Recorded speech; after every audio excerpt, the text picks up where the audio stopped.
in the SU, because as you know, no arbitrary political event is worth its salt without a panel of so-called experts. I'll be leading the panel. I'm Dan, but I'm joined by an esteemed group of nerds. Sorry, experts again. I've got Chris, I've got Harry, and I've got Robin. And Chris, you were lucky enough to talk with some of the candidates. What was the mood? Yeah, absolutely. Sat down with the three who were running for president. Mixed sort of different types of campaign. You've got Kat, which is sort of down the middle. You've got Aaron, a bit more humorous. And you've got Don, which is a sort of more anger vote this year. Really interesting to see what. So you're leading in. Certainly, campus is looking. It's looking like it's election week, and I think it's going to be a really interesting night. I think we're pretty much ready to go over to the lovely Emily over in Stats. Over to Stats now. Because the last time we were to... Oh shit. Sort that problem out right now. The whole broadcast. Thanks Phil and Amy, and welcome to the Big Decision 2014 Stats Centre. This is where all the action happens tonight, as we provide you with those all-important exit polls for every sabbatical position. From Democracy and Development Officer to societies, from sports to welfare and campaigns, and from education to that all-important role of Student Union President. You'll hear all about it here, live from the Big D Results Centre. There we go.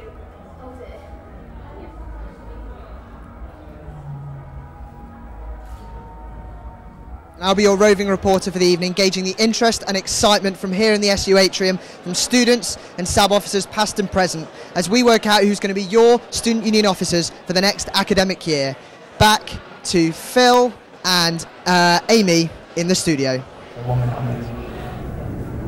So this is it then. Welcome to Curiosity, the hub for the next 3 hours of the Big Decision broadcast. Across the next 3 hours until 1 o'clock in the morning, we are bringing you all the results of every sabbatical officer election. It's going to be a long night, but we're very excited. And what a great venue in Curiosity with all the lattes that we could possibly need to keep the caffeine going right up to the date. Is that genuinely your plan? Genuinely my plan. All the caffeine. I'm on board, yeah, that's brilliant. Fantastic, yeah. Don't forget, you can get involved with the discussion today. The official hashtag on Twitter is Warwick Votes. Hashtag Warwick Votes. We will be following the hashtag and reading out some of the best reactions on Twitter across the evening. So try and get creative with your tweets, and I think it could provide us with some really interesting material, don't you think, Phil? I do agree, yeah. Also, throughout this, we will have a lot of pre-recorded interviews with the candidates. The first one of those is with Aaron Bowater.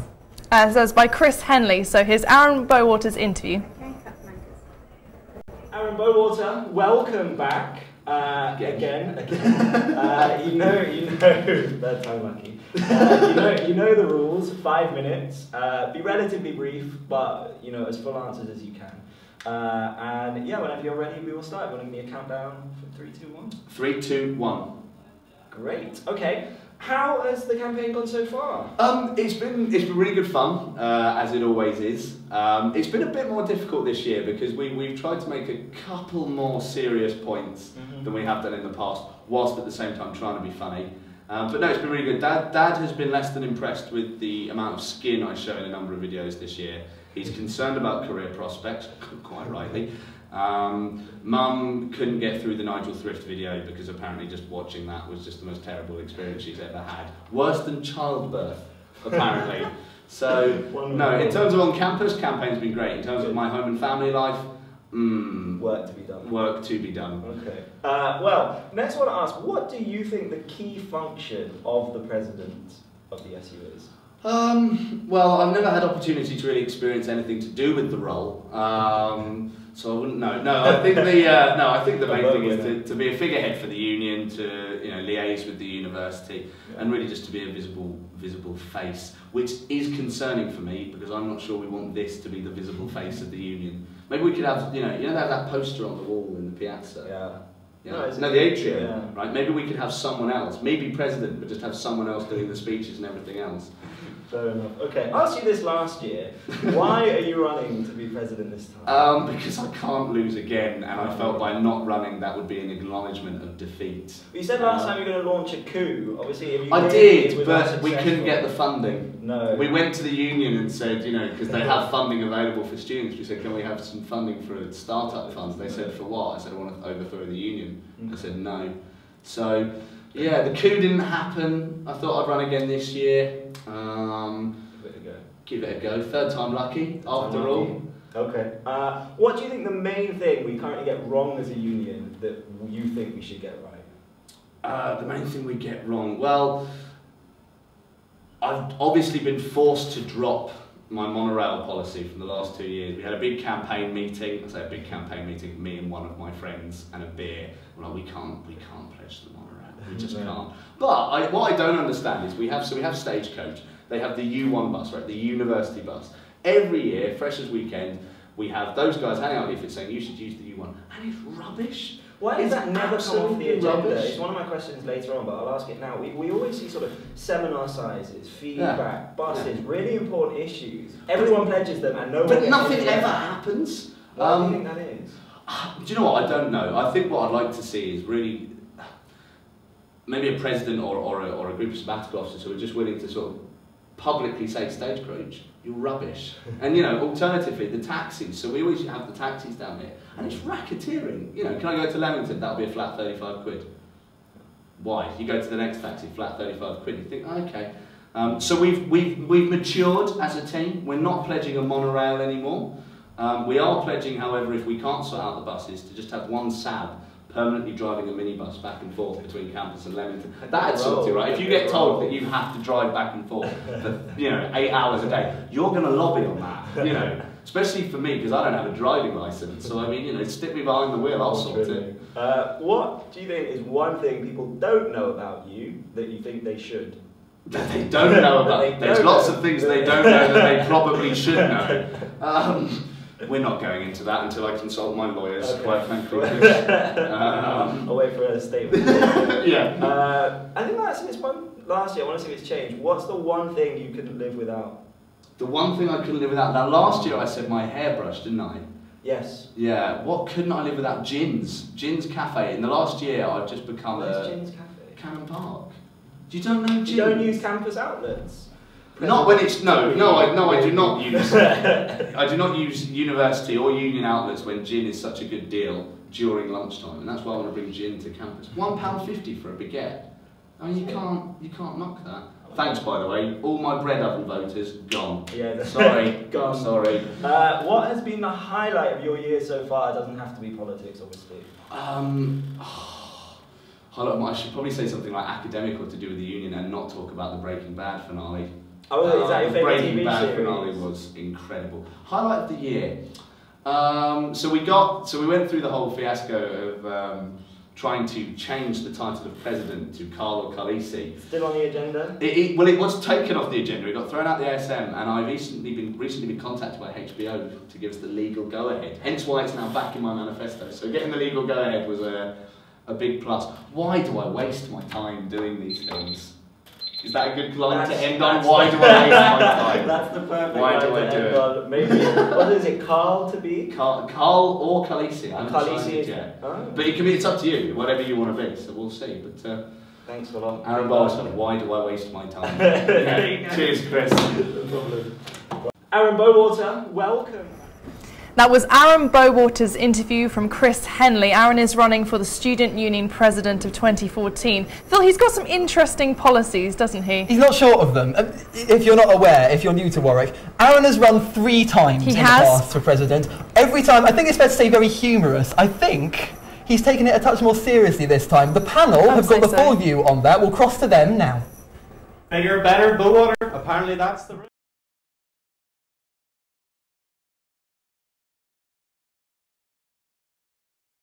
Runner-up and, you know, become SU president, or Khaleesi. Guys, what are your thoughts on Bowater? I think he's got a slight chance. He's become a bit more serious. It's a classic Bowater manifesto with sort of befriending Nigel Thrift and things like that. But equally, there are some more serious ones, increased frequency of gun clinics and so on. So I think it's quite an interesting one for him this year. I think he's nothing if not tenacious, and also he's extremely memorable, isn't he? I mean, every now and again I'll be reclining on a sofa and suddenly this image of Aaron Bowater in swimming trunks falling over in what was quite clearly a very freezing sea comes into my head. If nothing else, he sticks in your memory. He does, yeah, and he really, thinks out of the box is what he does, both with his policies and the way he campaigns. I mean, most people just plaster cardboard everywhere, but he's much more about the YouTube. And as Phil on the panel there said, he does use the humour in his campaigns, and that really, I think, yeah, it makes him stand out a lot more. Well, yeah, while the others plaster cardboard on the side of the SU, he was building a cardboard fort outside the other day. No, but that's the point. Let's not belittle that, because he has 20,000 views on YouTube from this campaign. I don't know how many cardboard signs here have 20,000 views, but there is definitely something in that. He doesn't plaster it around, he doesn't go around kitchens, but that doesn't mean he is not being watched, and he is not, the students don't have an awareness of who he is. But is obviously Aaron's campaign comes laced with a bit of humour. Does that not take away from the quality of what he's trying to do? I think it can do with some people. I think as funny as it is to watch somebody run through a car park in Tesco's with a trolley, it can make you take him a little bit less seriously sometimes. Okay, yeah. We're going to cut back to Phil and Amy now. Aaron Bowater, certainly the interesting choice in this. Loving your responses on Twitter already with the hashtag Warwick votes. Ellie says, Josie is great, go Josie for Women's Officer. And Will says, I quite like these comments, Copper Rooms is already packed with people baying for democracy. That sounds quite scary, to be fair. Loving the responses, get in touch, hashtag Warwick votes on Twitter. So we've now got an interview for you. Kat Turhan, who's also running for the Student Union President, interviewed by Chris Henley. Hope you enjoy. This is Kat Turhan. We are ready to go. Okay, tell me when. Are we recording? Okay, great, wonderful. Kat, welcome. Hi. You know the rules. We have 5 minutes. I need you to be relatively brief, but obviously you can give full answers. Do my best. Yeah. So if you're ready, if you give me a countdown from 3, 2, 1, I'll start the clock. 3, 2, 1, go. We are off. How has the campaign gone so far? It's been really fun. Yeah. It's been really, really enjoyable. I've been really proud of the cardboard, and if you've seen the big cat by Library Bridge, very proud of that. I haven't seen any of your posters. Oh no, gutters. They're everywhere. Yeah, so that went really well on the Monday morning.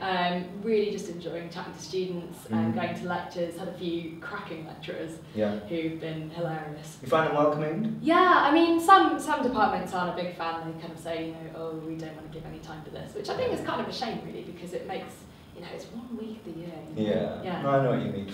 Onto the role, what do you think the key function of the president is? Okay.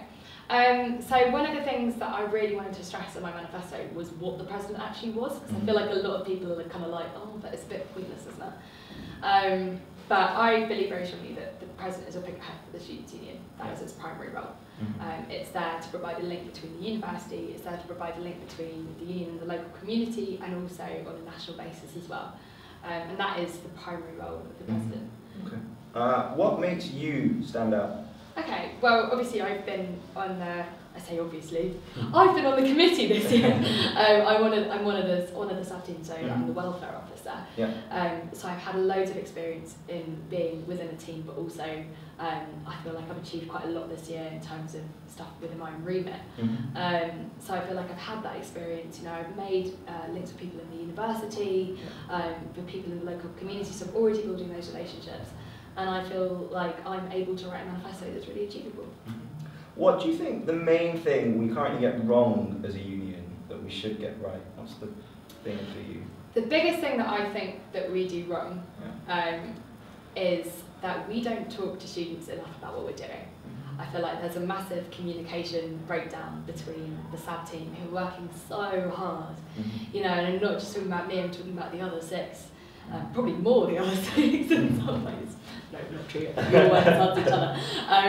But we achieve so much, and I think we are quite good at telling students, but we're not good enough. And I think we also don't often, we're not often honest enough about what we're doing. We're not saying that, look, we're really pushing this, we're really trying this.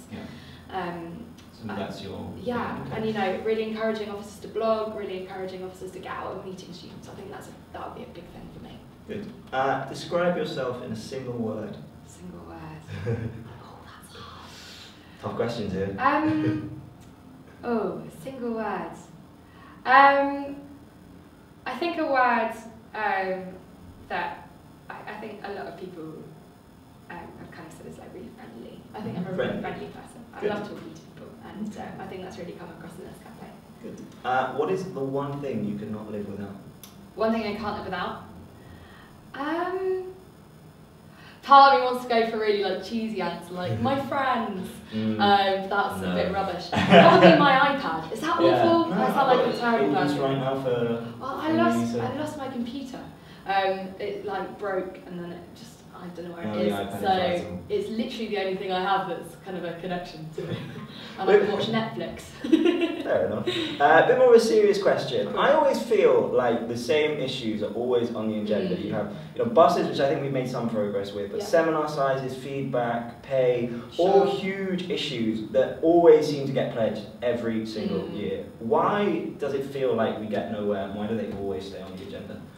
I think it's really important. Just because something doesn't happen doesn't mean that we should keep talking about it. Something, just because things aren't achieved immediately doesn't mean that we have to take it off the agenda. I think it's really important as a SAB team that we fight for the things that continue to be problems for students. It shouldn't just be a case of, oh well, we haven't sorted the buses yet, so we should just forget about them. The buses still remain a massive problem. Just because the university haven't put a cap on international student fees doesn't mean we shouldn't keep pushing for that and pushing for them to have a response. And I think it's a case of the more you push. And actually, it's been really interesting.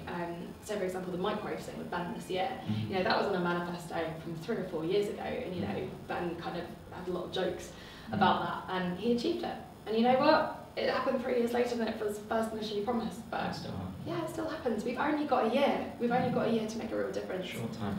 Last question, because I noticed we're running out of time. Oh wow! Yeah. What has been the highlight of your year so far? It can be anything. Doesn't have to be anything. I'd have to say Housing Day. Yeah. That was unbelievable. So much fun. Why? Loads of students were there. Yeah. Got to talk to loads of people. Felt like we were actually really helping people, and it was really nice. Perfect point to end. Well, best of luck. Thank you so much. Thank you very much for coming on. And yeah, good luck. Cheers. Thank you. We are ready to go. Chris Henley there, interviewing presidential hopeful Kat Turren. We now go to Dan Kelly and the panel who are going to discuss Kat's campaign so far. They say cats have 9 lives. I asked my panel, does this one have 2? It's a very good point, Dan. I mean, she's the only contestant this year to have run for SAB before, and that does seem odd. I guess 2 of the SABs currently this year are on the second term, they couldn't rerun, but it does seem odd that none of the others have tried to rekindle that position. And I mean, her campaign has been a lot of experience counts, and she has done some great things, like up the number of gum clinics in first term, for example. But I do wonder, like, does she have the gumption to do more as president? I mean, does the achievements she made as a welfare officer, do you feel that they make her an appropriate candidate for the president?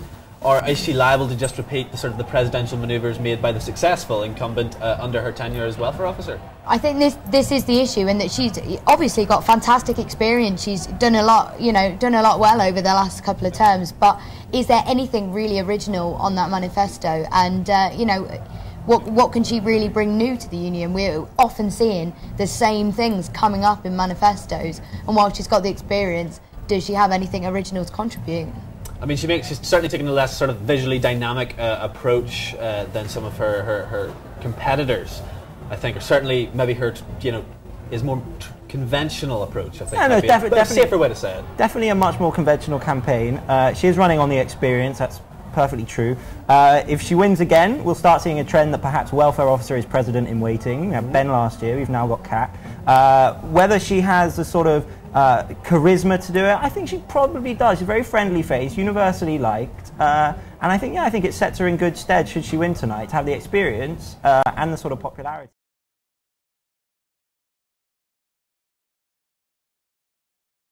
His appearance is and the signs going up everywhere. It looks like an interior decorator on speed. Whereas you compare that to, Bowater, I think, certainly taking a more, digital and, viral approach with his stuff. I mean, do you think students still have a place for the old school, appearing in lectures and, posting the signs up on the side of buildings? Do they still respond to that?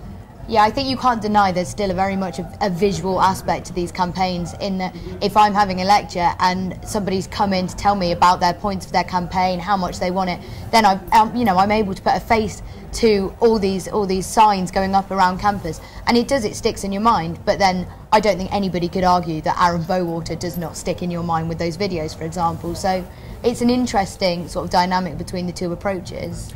But a Baywatch video on one side and someone who has proven that they care about students' sexual and mental health as a welfare officer on the other. I mean, does that not, you know, surely the proven sort of power in the other area has to usurp the sort of more humorous campaign element? Yeah, I mean that definitely makes sense, doesn't it? And if it were all about what you can do, then I mean, Cat should definitely defeat Bowater tonight. But it's about personalities as well as that. I mean, you see it every year. The big personality is the one that gets the win because they're the one that appeals. They're the ones that people, you know, really respond to. So I don't think, you know, it's Cat's just gone. That it's hers, you know, written just because she's had this sad term, and also that could count against her. Maybe she's rubbed some people up the wrong way over the course of the past That's year. absolutely fantastic. We're going to cut back now to Phil and Amy. That was Dan Kelly and his panel discussing Cat Turn's campaign. And just as a reminder, you're watching the Sabbatical Officer election results with Phil Atkins and Amy Brandis. Phil, what's going on Twitter at the moment? I'm loving Twitter. If you get on the hashtag, the official hashtag for this is hashtag Warwick Votes. Already it's exploding. Victoria says go Cat on the hashtag. Alex is at the copper rooms already, as is Aisha. Kate is there. Cindy is being our spy for us. I love this. My favourite quote from elections party goer so far: I'm just here for the democracy. Beautiful. You'll never get this again in the copper rooms, ever. It is a democratic theme of them now. Oh, completely, yeah. The copper rooms will never be this classy ever again. Never again. Do get involved on the hashtag. It's hashtag Warwick Votes on Twitter. We will read the best ones out on air, on RaW, on the radio station, and via warwicksu.com.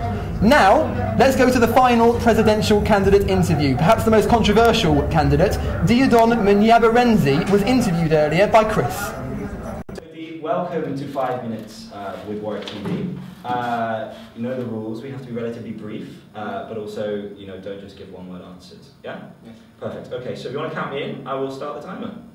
3, 2, 1. We are off. Okay, how's the campaign gone so far? Well, basically, my campaign's been quite difficult because I've had financial issues, and until today, I haven't been really able to mobilise my posters. Okay. But I've also tried to avoid plaguing students with posters everywhere, because one of the things that I spoke to, a lot of people told me that they were annoyed by the fact that you can't get to the library without being pestered, you can't walk around without seeing leaflets everywhere. Yeah. And I think, given that like fossil-free Warwick was quite one of the big things that students were talking about, I think it's a bit hypocritical to be talking about how we care about the environment and then spend loads of money plastering around needlessly when we don't need to. We have social media. We can easily advertise our stuff online, or have people come meet you in sort of like cafe hours. Will your posters be coming then, or is that something you're not going to be doing? It's something that I don't want to do, because I think if we're going to say as a student union we're pro-environment, then we can't be wasting cardboard on simply to write my name when people already know I'm campaigning because we have videos on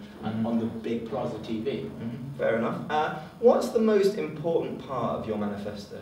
For me, the most important part of my manifesto is the neoliberalism at Warwick. I think that is the biggest issue. I think we've gone from students as producers of knowledge to students as just consumers, where we just come here, we're so worried about our graduate employment that we just rush to internships. But I think at the age of 21, you shouldn't have to know what you want going to do for the rest of your life.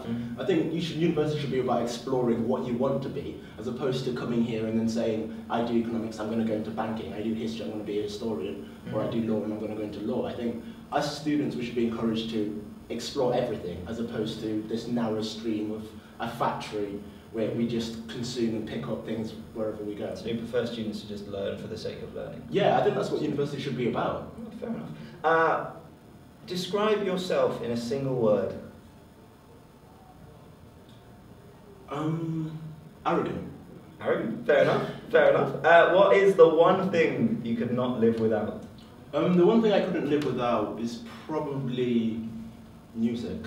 Yeah? Yeah. What style of music do you like, or all sorts? Well, I'm into reggae music and hip-hop music, but mostly Aretha Franklin, Young, Gifted and Black. That song, I have to listen to it when I wake up and I have to listen to it when I go to sleep. Fair enough. What has been the highlight of your year so far? The highlight of my year was probably during January. I had a bit of a nervous breakdown and I went on a drinking spree where I spent $2,000 in 1 month, and that was very fun. Probably not for the next few, but maybe on that one. Yeah, I know. I can't pay my rent now. Fair enough. What makes you stand out as a candidate? I think what makes me stand out as a candidate is the fact that I'm clearly passionate about what I'm doing. I haven't attempted to go for a populist vote. I haven't attempted to mobilise my friends, who I could have easily done. I think I've demonstrated that I'm running because I have a reason to run, as opposed to it's the end point of my student career where I've taken various positions and now I'm going to be SU president because it's now my turn. Yeah. Okay. Next question. What do you think the most pressing issue students of Warwick face today? I think the most pressing issue that we face, I'm not sure if we can say a single one. I think, there's the problem of graduate employment. The fact that a lot of people who are going to graduate are going to be in for a shock, because I've spoken to a lot of people who seem to think because they're at Warwick, and because Warwick is a high employment university, they may need to get a degree. And they're forgetting about all the extracurricular activities that you need, because getting a 2-1 is no longer enough. Most people who graduate now have a 2-1. And getting a first isn't even enough, because a lot of universities now give away firsts. And I think students need to realise that there is a lot of competition out there, and we're not just competing against graduates. The recession's meant that a lot of people who are more qualified than us are now applying for the same jobs as us. That's true. Next thing I was going to ask, you say you haven't run a populist campaign, we mentioned the posters, said you haven't mobilised your friends. Is sort of winning really important for you, or are you just here to raise the issues? For me, for example, if I lost, then I know I lost because my campaign wasn't good enough, as opposed to I didn't get enough of my friends to vote. Yeah. So for me, it's not even a matter of winning the SU presidency. It wasn't something that I hoped to do. I sort of decided on a whim to do it, and then my friends sort of didn't think I'd do it, and I sort of did it to prove a point.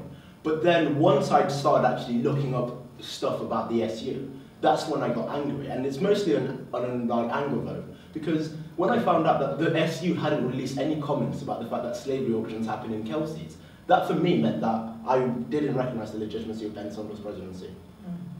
Fair enough, it's an interesting point to finish on. We are out of time. Thank you very much. It was very, very interesting. Best of luck. Thank you. So Dee, welcome. Diodon Munyabarenzi there. And now we go to Dan Kelly to discuss Diodon's campaign so far. Yes, and we also bring you other news. Apparently, we've hit quorum, which isn't a meat substitute, but we've managed to collate 5,554 votes. Guys, what do you feel about those numbers? Hit quorum, but low. You know, you work it out, you've got about 24,000 students at the uni, we're around 20% turnout. You know, that's poor.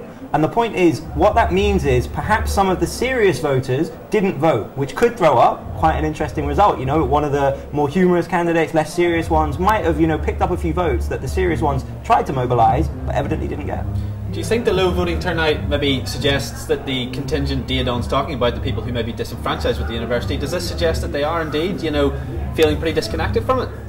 I mean, yeah, I think it's certainly Diodon's coming from a point of view of an extremely disillusioned and extremely angry candidate who wants to change something. And obviously, you probably could link that to the fact that not as many people have come along tonight. Do you know what I mean? Like, he obviously is trying to represent those students that perhaps do feel like it doesn't matter whether they vote or not, nothing's going to change. So, you know, maybe that's going to swing it in his favour a little bit tonight. Or it could go back the other way, in that those students simply won't vote. One of the things Diodon did do in the run-up to the elections is he kind of defied one of the key rules of politics, which I would have thought was avoid making controversial statements in tabloids. He wrote a fairly elaborate article in the Boer. I mean, what did we think of that? There was quite a lot of, you know, controversial material in there. Yeah, I think it was actually the tab that he wrote it in, and it was quite a controversial article, and quite aggressive perhaps is the wrong word. Quite a heated discussion came in comments after that, and you did think perhaps it wasn't the best strategy for trying to endear himself to the people that could be voting for him. But I think that's what he's about, though. Yeah. He's a firecracker, he puts stuff on the agenda. Whether he gets the votes, I don't know, but people have certainly been interested. Is he going to connect with any of the student population, though? He has very much been an invisible man in this process. It's very, unless you go looking, you will not be able to put a face to that name. Is that going to hinder him here? Well, that's the thing. I mean, I've really not seen any of the presidential candidates on campus this week. I've seen Kat a bit, not so much Aaron, not so much Diodon, but like compared to last year when we had 6 candidates, they were all. Sorry, Rob, I'm going to have to cut you short. We've got to go jump back to Amy and Phil now. Thank you. That was Dan Kelly discussing Diodone Munyabarenzi's campaign so far. And just to remind you, we're watching the sabbatical officer election results. We've got Dan Kelly on the panel, Emily Haller on stats, Joshua Murray as our roving reporter who'll be going around, won't you, Phil, possibly interviewing some slightly inebriated people later on the piazza. That's a hope, isn't it? I think we're all hoping for that, aren't we? It's on midnight. That's definitely going to happen. That's YouTube worthy later Absolutely. on. It's the catchphrase of the night. Get involved with the hashtag. The hashtag is Warwick Votes on Twitter. Right now, though, we're getting ready to cross over to one of our first results of the night. Postgraduate officer is about to be announced in the copper rooms. The tension is heating up over there. We're going to cross over very soon indeed. In the meantime, a quick peek at Twitter. Good luck to Ruby, says Imogen, and hope it's Bowater for president. Let's go over now to the postgrad results.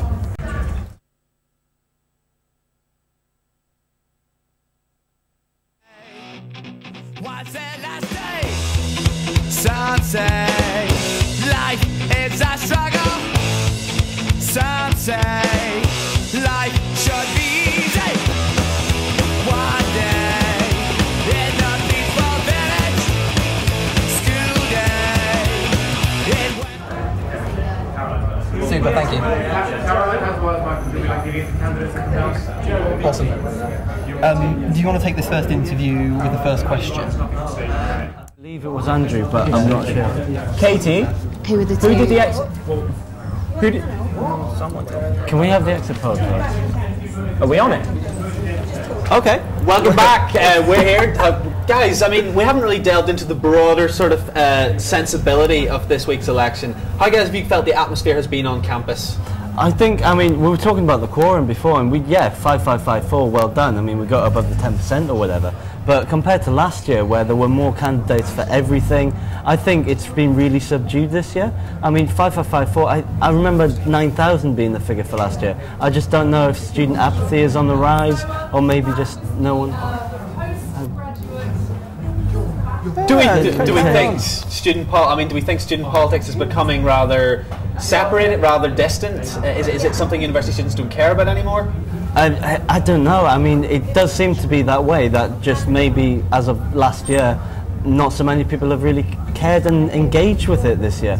5554, like I say, doesn't sound like that big a figure. We should just say we're experiencing a little bit of technical bits and bobs, as happens during any of these sort of broadcasts, but we're gonna rise above it and continue the intellectual discussions. We'll keep going. Whilst the votes sort of haven't been there, I wouldn't say the campaigns themselves have been with any less effort put into them. You know, yes, fewer people are running. That's obvious. You know, one person for societies is low. But you know, you see the campaigns of Andrew Thompson, so on, who's running for postgrad, which is meant to be announced shortly.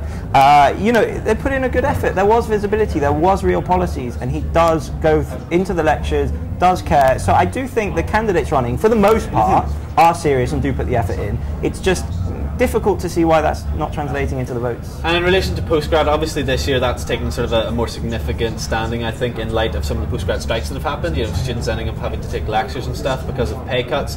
I mean, do you feel that role there's going to be more focus applied to that this year?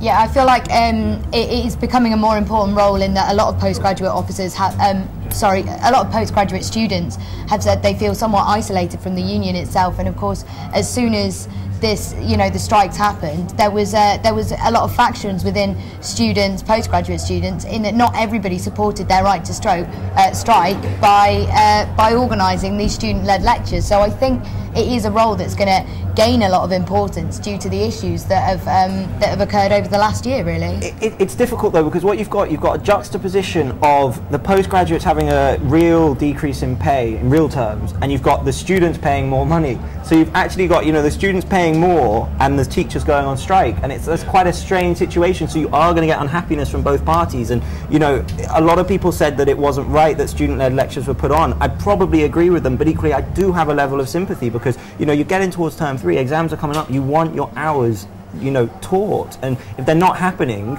if a student from another year offers to replace that, then it's difficult to hear students saying no, because they need that time and they feel like they're paying for it. Yeah, I totally agree with that. I mean, if the lecturers aren't up to putting on the classes, I mean, obviously university, I mean, why not just pay in line with inflation. Why not?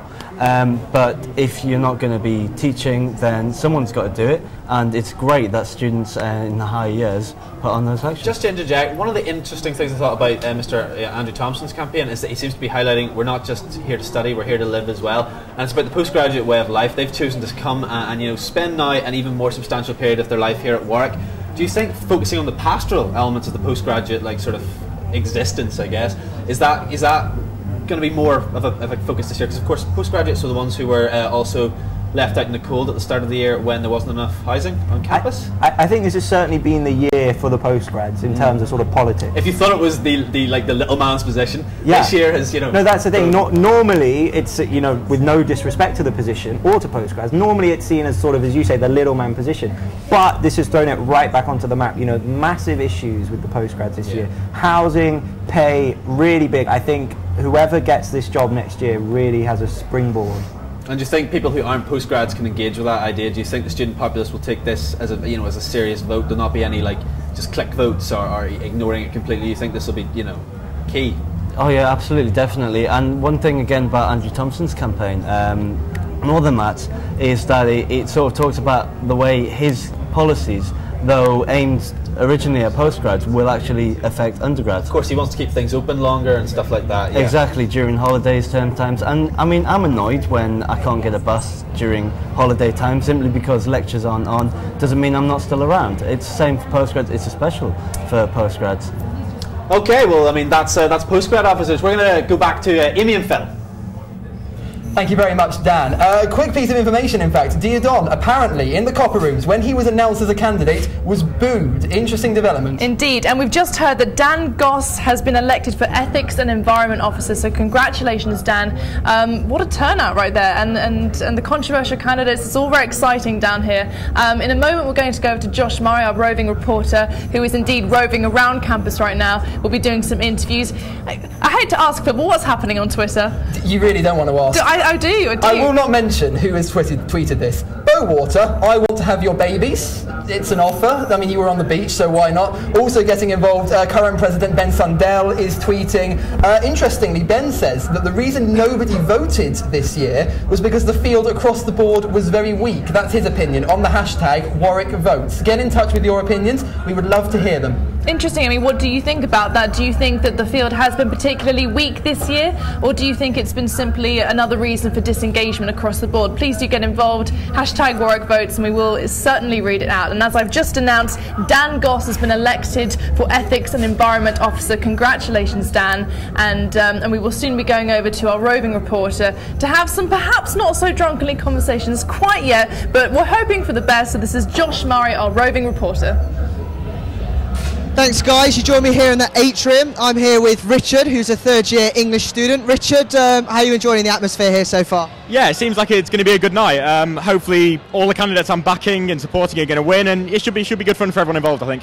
So here you go, I see you wearing an Isaac Lee t-shirt, you've got a Bebe badge on. Have you been part of either of those campaigns much this week? Yeah, well I live with Bebe in first year, she's a good friend of mine, and then obviously I know Isaac from English. So yeah, I've been trying to support as much as I can with both of them, and it's good to be here with both of them tonight, and hopefully we get some positive results. And what about, is this the first, obviously you're a final year student, but is this the first time you've come and experienced an election nights here at the SU? It's not. I've been here, I think, every year. Last year was good fun when Ben won, and obviously it was a really, really close presidential race, but I think this one should be the best because I've got a bit more personal involvement in it, and I think that it's just going to be great to see, hopefully, fingers crossed, Isaac and Bebe celebrating after they win.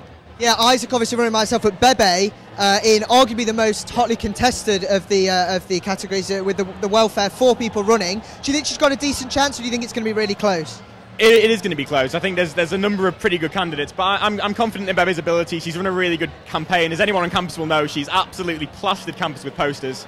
And I think just that kind of attention will get a notice and hopefully get those extra few votes that will see her over the line. And what about the past week? How's the atmosphere been around campus? Obviously, flyers, posters everywhere. Do you enjoy the elections week and all the atmosphere around campus? Yeah, it's been good fun. I think Wednesday was the best day. The sun came out for a bit and there were posters around it. It was the day that voting started, and I think it's been a good laugh. And it's good to see kind of all the students, even if, you know, I think student politics is something that there's generally a bit of apathy towards. And it's good to see all the students kind of getting involved and talking, answering questions and going to the hustings, and yeah, it's been a really fun place to be. Yeah, and how important do you think it is that people vote in these events? I mean, some people, like you say, are a bit apathetic towards student politics, but this is a huge, arguably one of the biggest events on campus of the year, and the Students' Union has such a big say in the student, in the year for the students and students' lives. It is important that people get involved, isn't it? Yeah, absolutely. I think for finalists it's a bit different because normally it's, they know people involved, but for first and second years especially, I think they have to get involved because it's ultimately going to determine, their next year on uni and how the SUs run, and obviously that's going to be a huge part in any student's life.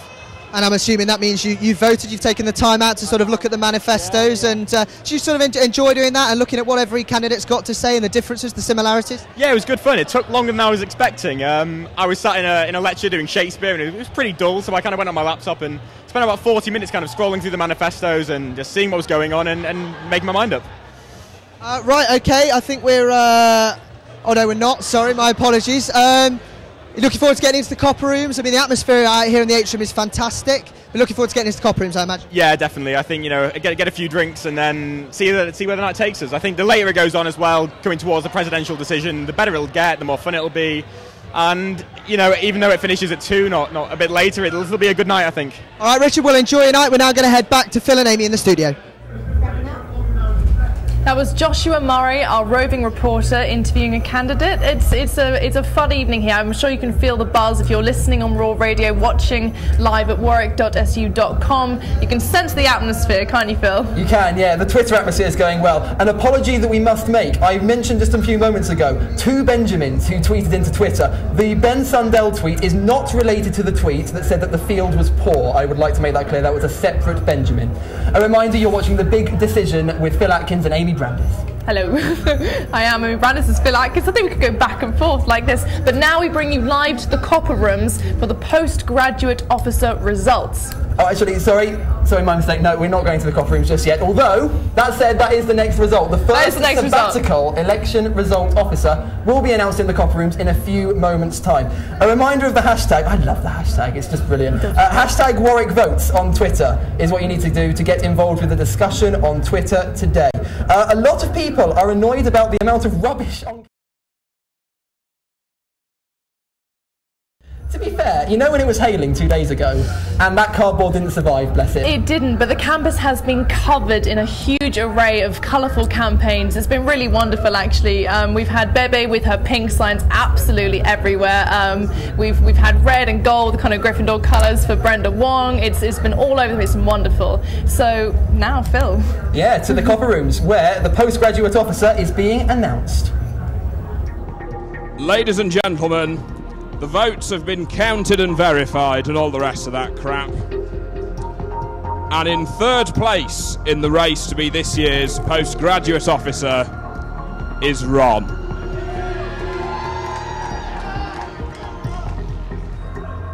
Which means that the winner and the first sabbatical officer to be elected into the 2014-15 cohort is Andrew Thompson. Andrew, please make your way onto the stage. Chris Carter, play him some victory music.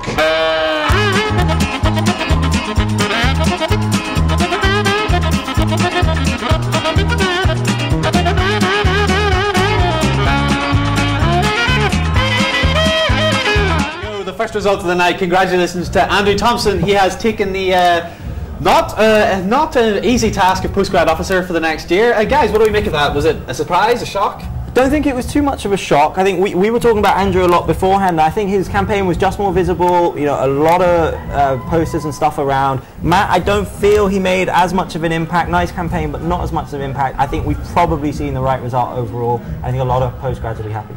And do you think Andrew's going to be able to cultivate this atmosphere of, creating a post-grad sort of existence beyond study and academia? Do you think he's going to be the man to do it?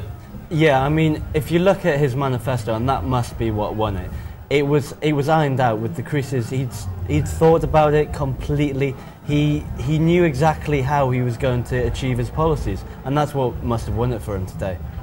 And in integrating, both manifestos actually played very much up in the integration of postgraduates into standard student living? Because obviously postgraduates tend to exist in like a separate sphere, I guess you could say. I mean, how would you approach that, and how do you think he should approach that in trying to meld the two together and making work a more complete community? I think, I mean, give credit to Matt Davies. One of his points was sort of increasing buses between Kenilworth and Coventry, where a lot of postgraduates are, to events on the Union. I do think that's important to encourage this link between postgraduates and stuff that's going on at the university, events-wise, speakers-wise, and even just sort of like nights at the Copper Rooms to kind of make them feel more integrated. So of course when issues, or if issues, like this housing that they've had to suffer at the start of the year, if that comes up again, they don't feel like they're just this kind of tag-on body. They do feel like they're part of the student community, which of course they are. But let's not forget as well, Andrew Thompson is a serial politician in the Union. You know, he's been for a number of years he's a very now. familiar face. Exactly, he definitely, you know, on council with me last year, did a wonderful job. On council again, I believe in postgraduate sort of role. He's also chair of a committee to do with that. Very, very experienced as well, a very well-known face, and I think that does set him in really good stead to take it up. Does anyone else think he looks like a prime minister as well? You could fast forward 20 years and that man could be sat there, and yes, that's the prime minister. One of those faces. He does. He definitely does. But on a more serious note, obviously,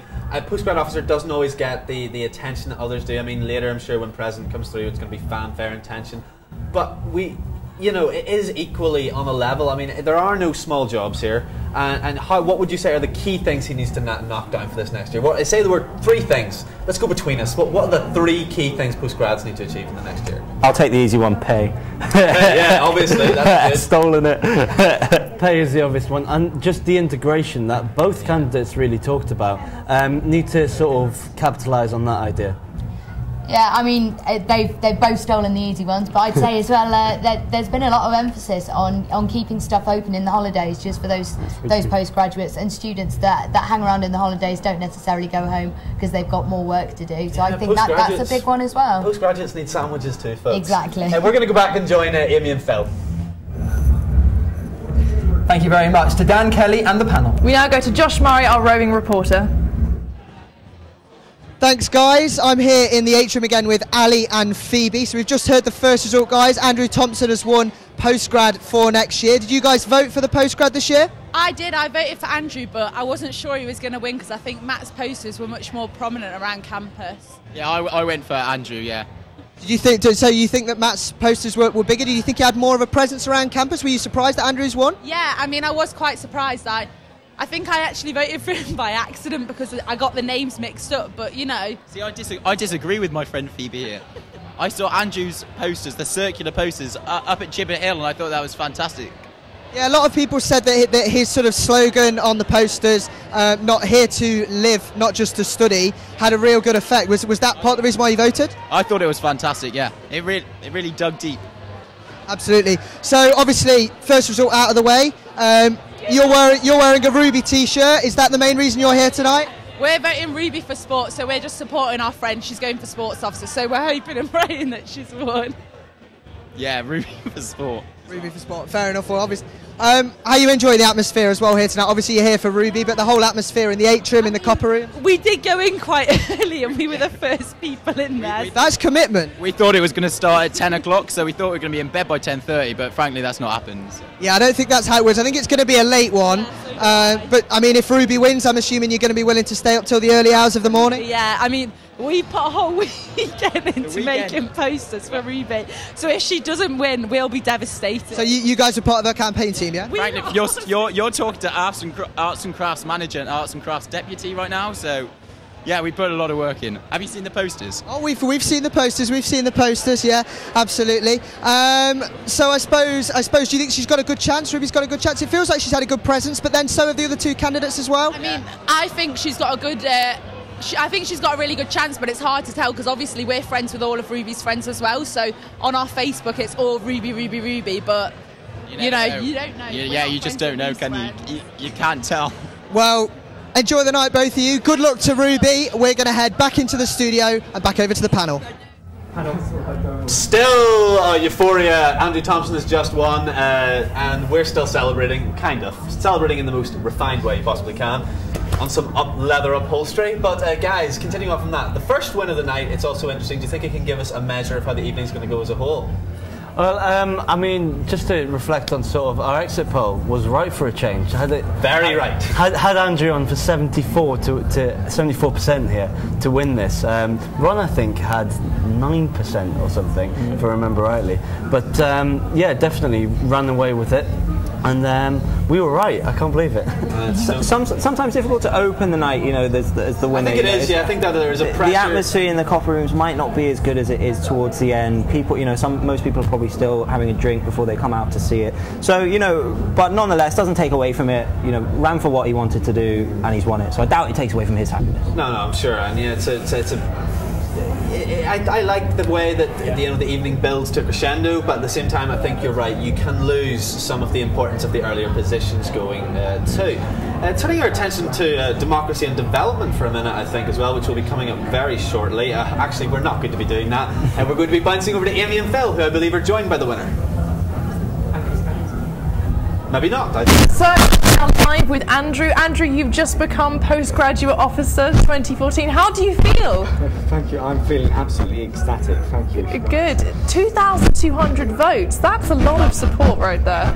I never ever expected it. I've really got to be thankful. So many people came out and supported me, and it really, really touched me.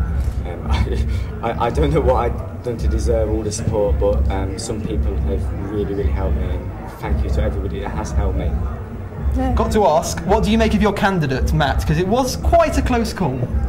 Well, Matt's a great guy. I know Matt before this, so it's one of those races where you know your opponent. We knew it would never ever be a dirty race or anything like that, because we both respect each other.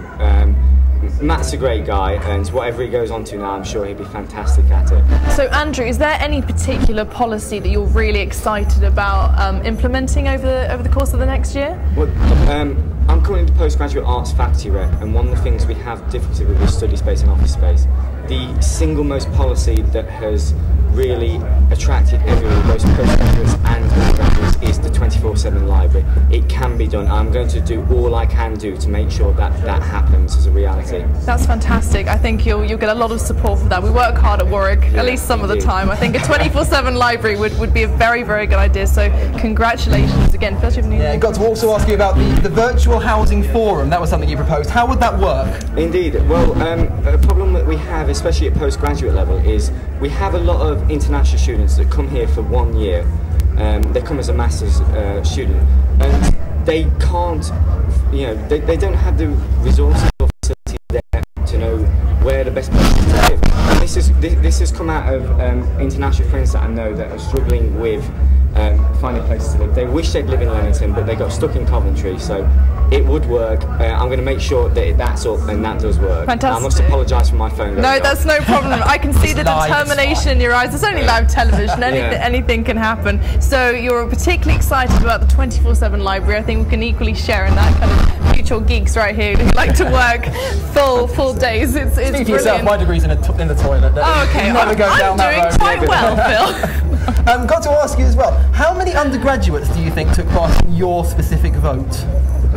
I think even though we've got a situation where 50% in this university are postgraduates, when it comes to democracy, we do not engage them. So I think that the majority of people that voted this time were undergraduates. We've got to rectify that. Andrew, congratulations and thank you very much. Emily Horler is here with the latest in the exit polls. Okay. Thanks to Phil and Amy in the Big Decision studio, it's time for the first of our critical Big D 2014 exit polls, providing you with all the stats you need tonight in the lead up to the results. An important reminder that the polling system used in the Warwick SU is that of single transferable voting, whilst the Big D polling system only takes into account people's first choices. So the first result has come in and things are already hotting up. So let's kick off with Democracy and Developments Officer. This role was created 2 years ago. The DDO doubles as Communications Officer, deals with the university's governance, and is one of the representatives on the University Council. So from our exit polls, we can clearly see that Rob Ancorn, current Chair of Union Council and Warwick Labour President, is out in front with a clear majority of 73%. He advocates submitting policies online, wants a stamp of approval for letting agencies and a universal loyalty card across all SU outlets. And these policies have evidently made an impact with voters tonight. But can he win? His supporters will certainly think, yes, he can. The other candidate for this position is Warwick Pride President Yoli Chegwidden, who trails with 18% of the vote. She too supports the idea of online policy submissions, would like to improve facilities for smokers in the SU, and would like to encourage students to participate in the general elections of May 2015. As you can see, Ron lies in last place with a measly 9%. We will rate the result with bated breath. Back to our very own Bill and Susanna, or as we know them, Phil and Amy.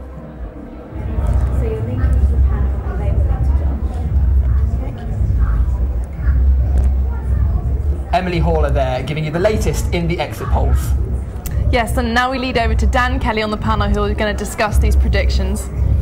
Yes, there's nothing a bunch of panellists love more than discussing statistics, and we have some now to give you. Apparently Rob Ancorn is leading the poll for democracy and development by quite a substantial 74%. Yali's coming up with 18%. Guys, what do we make of that? Two big serial politicians in the union, both Yoli and Rob. Rob, I think, is chair of council this year. Yoli has lots of links with the LGBT community.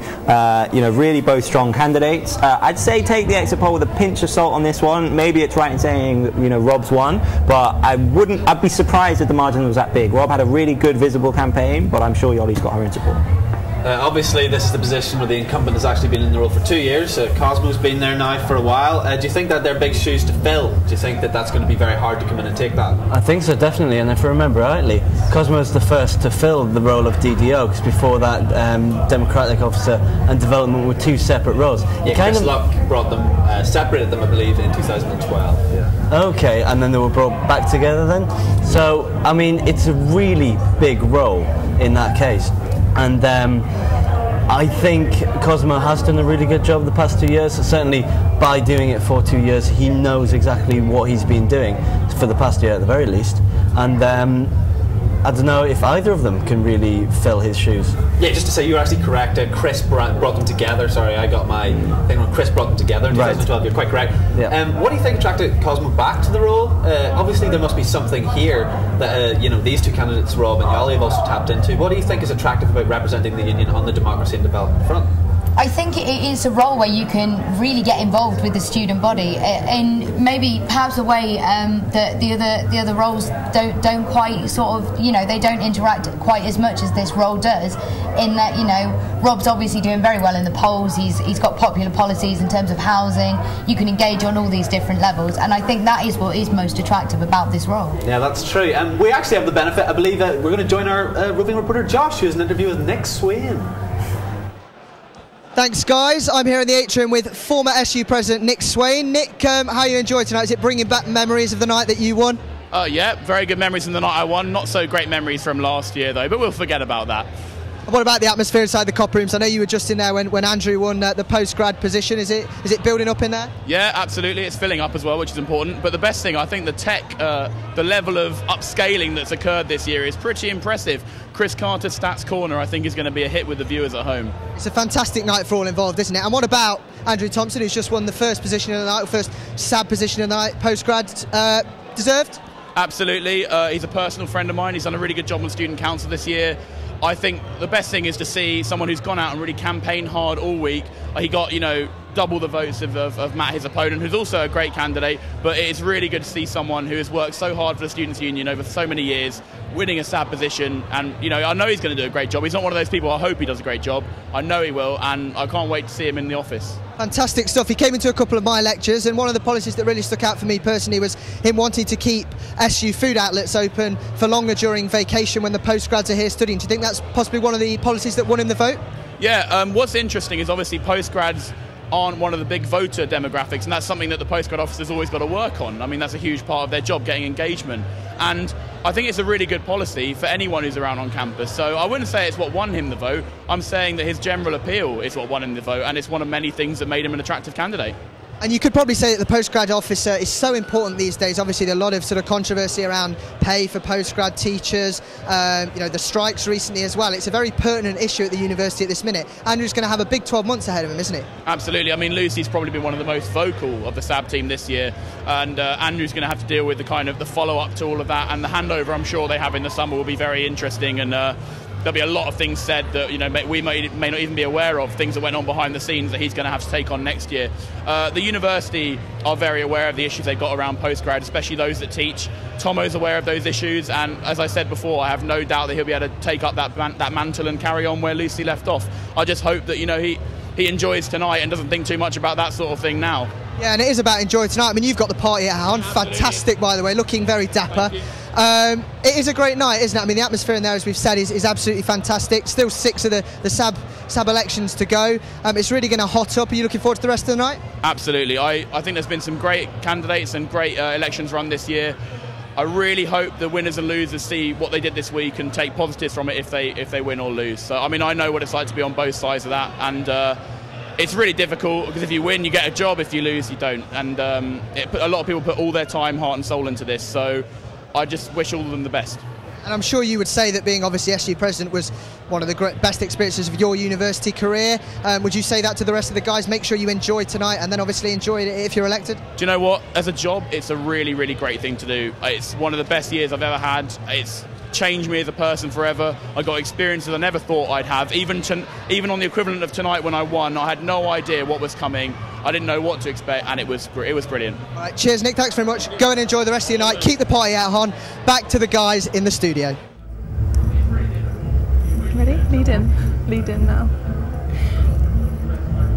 So that was Josh Murray, our roving reporter, and we're very excited here at Warwick SU. It's all going on around you, and just to remind you, you're watching the Sabbatical Officer Election Results 2014. I'm Amy Brandis, this is Phil Atkins, and we've got people all around the SU. We've got Emily Haller with her stats, Josh Murray, as you've just seen, as a roving reporter, and we've just had a postgraduate officer, Andrew Turner, in for an interview, and shortly the results for the Democracy and Development Officer will be announced.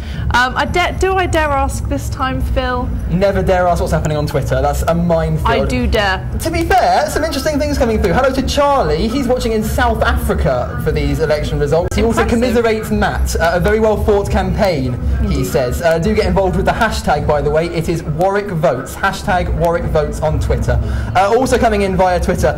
Fingers and toes crossed, says Sophie, for all the people that she voted for. Thank you, Sophie. Liz gets in touch from France. This is getting too global, I'm getting worried. It's interesting though. She says, great night of results and great coverage, but fighting the need for sleep with the hour time difference, which, to be fair, we couldn't help it, could we? Let's cross now live to the stage where Democracy and Development is being announced. The best part of my job, so if you're a democracy officer, obviously you're in charge of the elections. So when you spent weeks preparing for an election, making sure it's going to be amazing and most people are going to vote, just seeing the vote come in and hitting F5 on your keyboard and seeing the vote count go up was really satisfying. In terms of a good bit of advice for my successor, get a phone charger in the office because you're going to be on your phone running around the university all day. Hi, I'm Rob and I'm running to be your Democracy and Development Officer. Hi, I'm Yoli and I'm running for Democracy and Development Officer.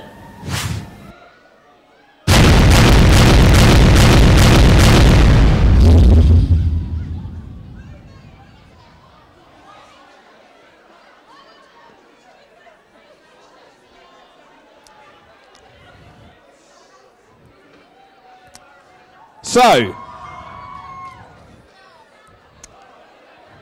right. Ladies and gentlemen, let's find out who your Democracy and Development Officer is going to be next year. In third place was Ron.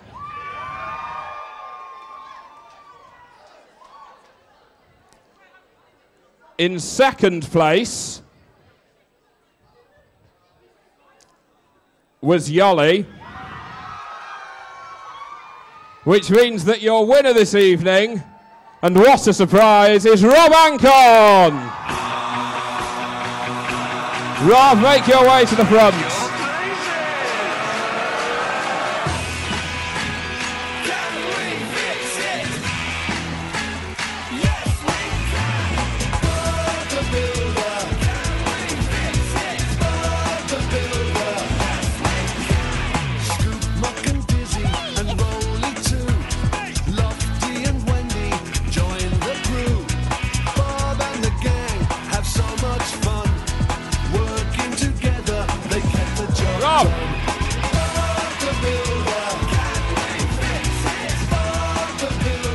Rob.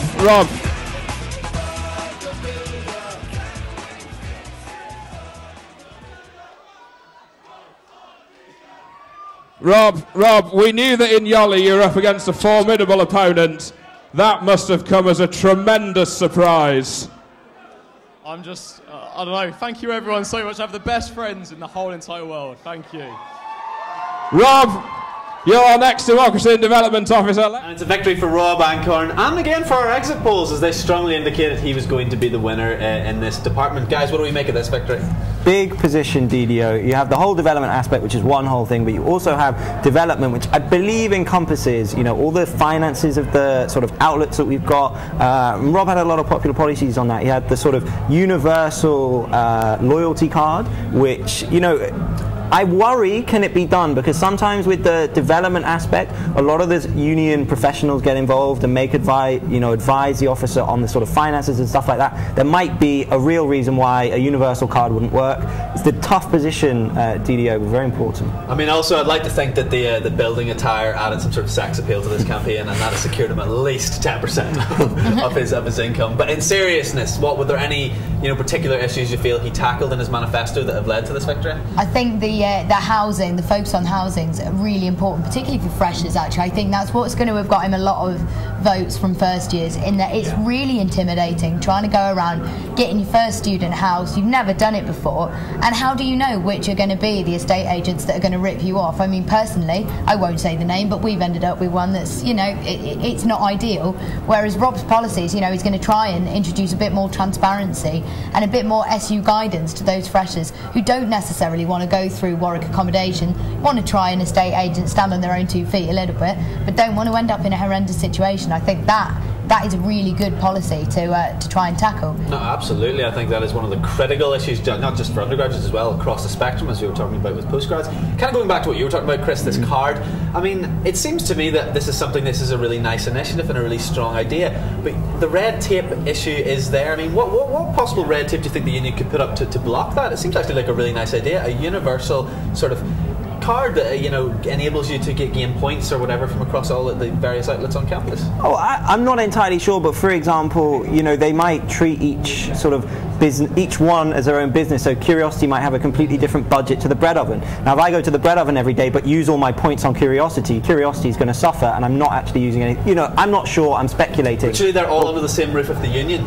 Probably. I don't know enough about it to do it, but there's definitely sometimes issues with the finances are a bit more complex than we think when we make a manifesto. And in terms of creating life in the union, I guess that's a key part of the Democracy and Development initiative, nightlife, but also turning the union into a place that students want to be in. I mean, what movements do you think could be made there as a Democracy and Development Officer? Yeah, definitely. I mean, we touched on it with postgrads about whether or not they can attend certain union events, and I always feel like social aspects of university have a very heavy sort of look on drinking culture and that kind of thing. Absolutely. And maybe just trying to build nights that aren't about that, or even get football on the Mighty Duck, because it's the only sports bar that doesn't have sports playing. It's craziness. No, absolutely. We're going to go back over to Josh now, our roving reporter in the field. Thanks very much, guys. I'm here in the atrium with Daniel, who's a politics student. Dan, you've been in the copper rooms enjoying the night. A couple of results already. How's the night going for you? It's been excellent. We're just waiting to see what happens with my candidate, Aidan Press. But out of the ones done so far, some very good candidates, a few disappointments. And I'm really pleased to see Josie Thorpe win for Women's Officer. So Andrew Thompson and now Rob has won for DDO. Did you vote for those guys? Are you pleased with them winning and their policies? Yes, I voted for both of them. Andrew had a very impressive manifesto, especially on disabilities and that sort of thing. Whereas Rob, and I probably, as a politics student, shouldn't be swayed by this, had a really cool slogan and hat. Well, no, it did work. I mean, Bob the Builder worked. Are you going to be going back in here hoping for the rest of the night your candidates can win? Well, yeah, it's going to be a long evening. Aidan isn't up till about 12:20, 12:30. So we're in for a long night and quite an anxious one. Well, enjoy your night, Daniel. I hope Aidan wins for your sake. Back to the guys in the studio. And that was Joshua Murray, our roving reporter. We are live now with Rob Ancorn, who has just been voted Democracy and Development Officer. Rob, congratulations. Thank you very much. Right, we've got 5 minutes. The most difficult questions. Are you ready? Okay, let's go for it. Why Bob the Builder?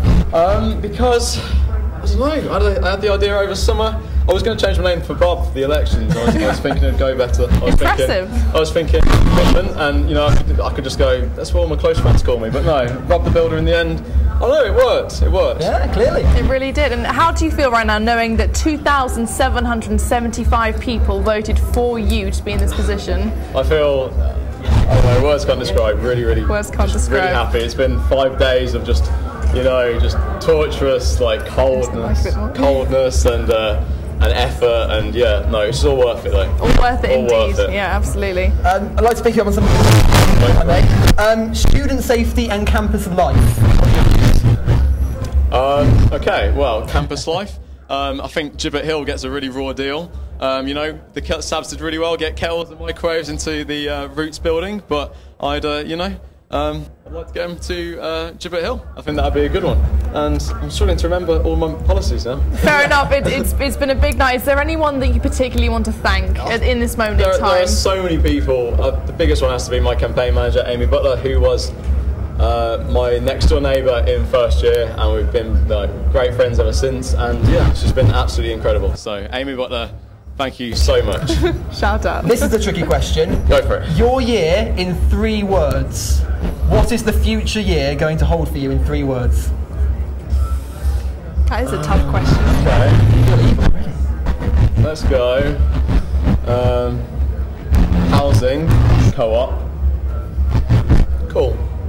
Housing co-op, cool. Because I'm going to get a housing co-op sorted, and honestly, when it's done, everyone is going to think it's immensely cool because it will halve rent for students at Warwick University. Very well chosen indeed. Very well chosen indeed. Thank you for that. I mean, is there anything that you want to say to your other opponents very quickly, just as we wrap up? Yeah, Yoli ran an amazing race with friends. We've known each other for quite a long time, and you know, I couldn't have picked a more worthy competitor, and it was a great race. So thank you so much. This is Rob Ancon, who's just been voted Democracy and Development Officer. Now, apologies for the background. We go to Emily Haller for our stats. Thank you.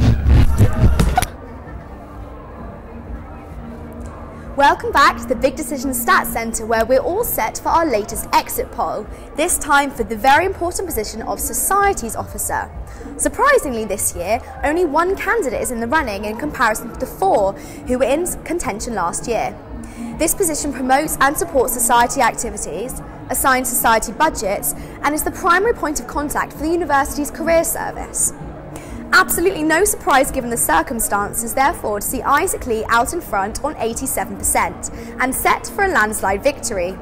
Isaac's slogan, Call on Lee, is reflective of his aim to get more societies involved in fundraising and to help smaller societies get increased sponsorship. Something that you'll have no doubt seen all around campus are the vast numbers of campaign posters, and the Bourse Sports editor, Isaac, is keen to fight for society's ability to poster around campus. It looks as though we're all set for a decisive Lee victory, but as shown with controversy displayed in previous years of the big decision, you can never be sure until the exact moment the results are revealed. Back to Phil and Amy in the studio. I think we could make a party out of it. Okay, so we've got some exit polls now to share with you. Societies Officer's up next, and interestingly enough, it's one of the few categories, if not the only one actually tonight, where it's only 1 person run unopposed. Isaac Lee, the current early exit polls suggest that Isaac Lee, the sole contender, has 87% in the exit polls, I think, but Ron has accrued 13. Now we haven't really touched on Ron yet tonight, and yet he is prevalent. He is in everything. Obviously reopened nominations if you're not familiar.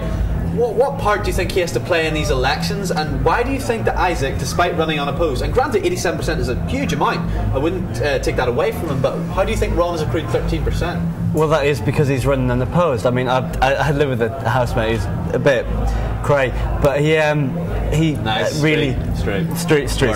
He really hates unopposed elections, and I'm with him on that. Like, I would like to see, if someone's good enough to do the job, then they should be good enough to beat someone else in the run-up for the job. So you have to win to justify your being here, is that the point? Yeah. Kind of thing. Or if you're good enough to be here, then you you are able to win, and you shouldn't just get there because no one ran against you. So it's only the smart Alex who are voting for Rob. No, it's tough though, because what can the candidates do if no one runs against them? What's Isaac Lee meant to do? You know, he put his name down to run. He's the only one who ran. What you have to do, and this is kind of me answering, you asking me a question this time, is you got to make yourself known. Because I think if you're unopposed and you don't put, you have to actually. I think you have to push yourself harder. I think you have to go to 110%, because they will call you out if you go any lower. Because obviously it's just like he was unopposed, he didn't try. You know. I'd completely agree with that. I think if you're running unopposed, you've really got to make it clear that it doesn't matter whether you're unopposed or not, you were still going to win. It's that kind of thing of, okay, maybe nobody ran against me, but even if they had, they wouldn't have stood a chance. That's what Isaac needs to be getting across. Absolute double-edged sword, I think. And we're going to bounce over to Phil and Amy now. Thank you very much then to Dan Kelly and the panel. On Twitter, I'm loving the thing on Twitter. Hashtag Warwick votes as always. Hope is Bowater is always being popular on Twitter. Thanks very much to that. Come on, Sarah Witt says Warwick chemistry sock as well. Incidentally, Rob has left his hat here. That's a beautiful gift. He has left his hat. I might wear it for the next couple of things. Just to recap, we've had Andrew Thompson being voted as the postgraduate sabbatical officer for 2014 and Rob Ancorn as the democracy and development officer for 2015. Congratulations to both those candidates. As Phil said, we will have the Societies Officer announced very soon. Is there anything crazy going on in the Twitter sphere right now as a response to these new officers? Do you know what, for once actually, Twitter's not being too bad. In fact, former President Leo Bow, it's about 3 years since he's been president, he's listening in, saying, very sad not to be at Warwick SU for the election night. Can't wait to find out who the next president will be. He says my successor. It's ×3, his successor. Also getting in touch on Twitter, if you'd like to, by the way, the hashtag is Warwick Votes. Love the fact that the DDO position has gone to Andrew. Fantastic result all round, says Will on Twitter as well. Yeah, it has been fantastic results. They're really stand-up guys in both our interviews that you've just seen with them. Really excited about their very, very encouraging policies for the next year. Are you excited, Phil? I'm excited about it. I am actually, yeah, because we're getting towards 1 o'clock. 1 o'clock in the morning is roughly when we're going to be wrapping things up. You will have all of your brand new sabbatical officers by then. A reminder, you're watching The Big Decision. I'm Phil Atkins, this is Amy Brandis. We've also got Dan Kelly on the panel. Emily Horler has got the exit polls for you as well. And Josh Murray is bravely, perhaps, going out into the SU atrium, chatting to people out and about heading into the copper rooms. Indeed, and we will very soon be going to the copper rooms for the Society Officer results. Kind of strategic discussions in the university and union on everything kind of extracurricular focused. Best part of my job is definitely kind of getting to help society execs on helping them to kind of deliver a project or deliver an event. Because for so many students here, societies are probably the most defining part of their university experience. Advice for next year's Societies Officer, I would say don't take cod liver oil tablets in term 1. Hi, I'm Isaac Lee and I'm running for SUX.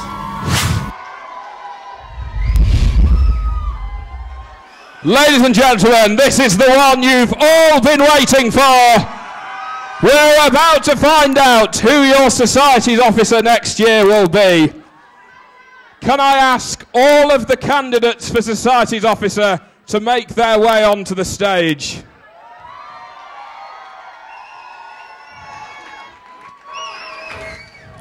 Candidates, come and join me on the This Morning sofa. This may take a while. Oh, it's done. It's done. Right. Candidate, what's your name and where have you come from? I'm Isaac. I didn't ask for your life story, mate. Okay. Isaac, it's very tense, it's very dramatic. Nobody knows what's about to happen next. Let's see whether you have won.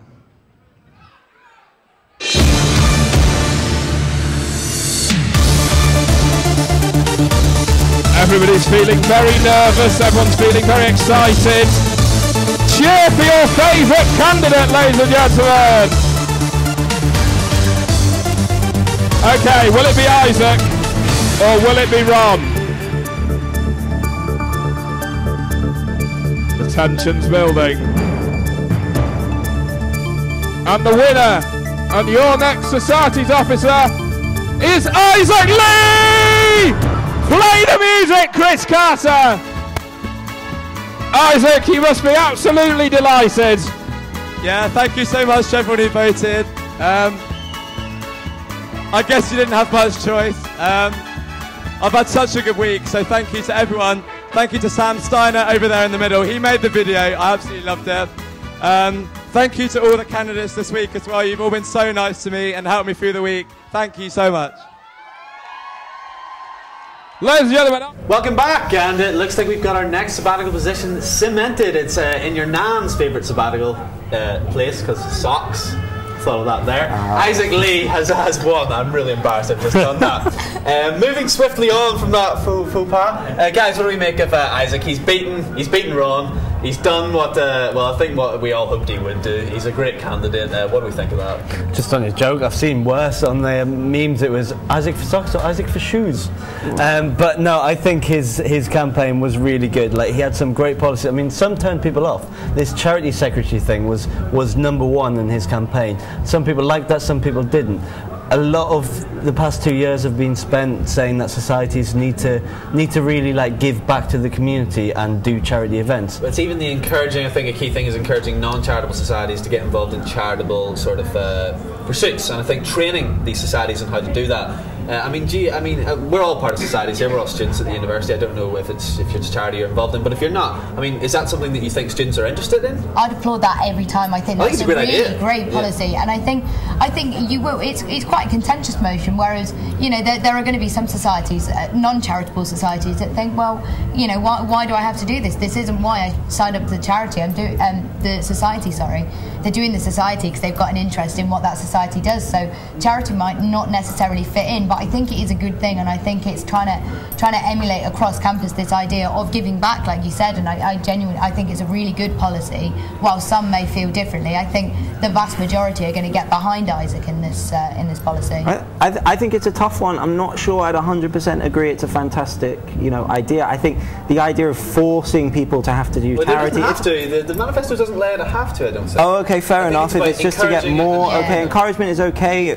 I'll take it back then, but I think putting more and more pressure on might not be a great idea, because you might find societies doing it for the wrong reasons. I also think next to president, in many ways, because societies are such a component of our social lives at university, the head of societies has to emanate a very sort of warm atmosphere. Do you think Isaac's going to be able to do that?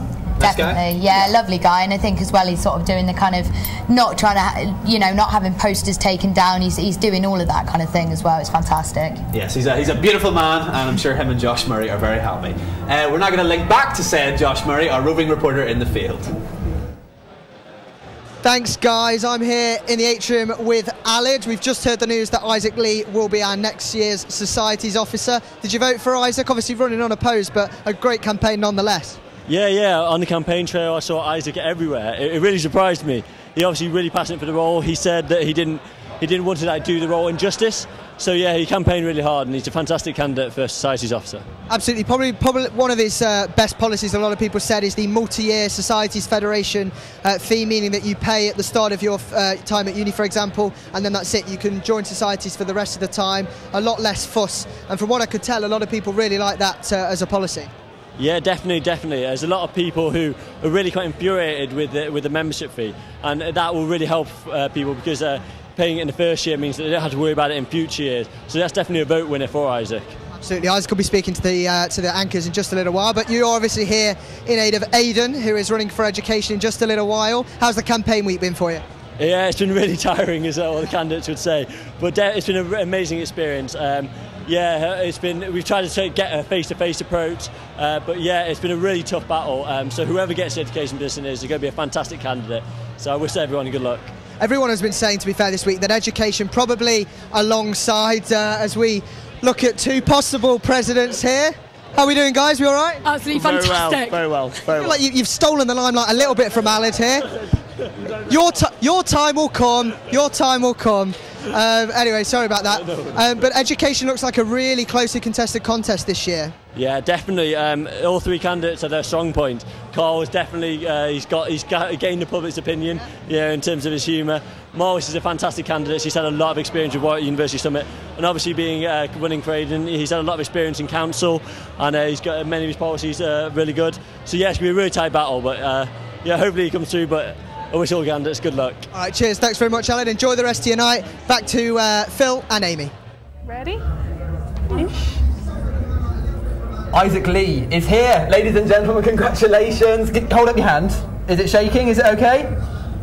It's okay, it's okay. It's not bad, considering you've just been voted in Society's Officer. Over 3,960 votes. That's nearly 4,000 people backed you. How does that feel? Really good. It was a strange week. I decided to go with the campaign as if I was running against Ron. That's how I wanted to do it. And you know, people were really nice to me. Once I explained to them the situation, they said, no, like, we'll vote for you, like, you've made the effort. And I always hoped it would pay off. I wanted to win first and foremost, but I did think, you know, I really can get some good backing and show people I'd be good for them next year. And it seems people have agreed, which is really nice. Absolutely, you did, yeah. Let's talk about that next year now then. What are the main things, in a very small nutshell, how are you going to spend your next year? Well, you know, I went with a 5-point plan. That was the way I wanted to set it out.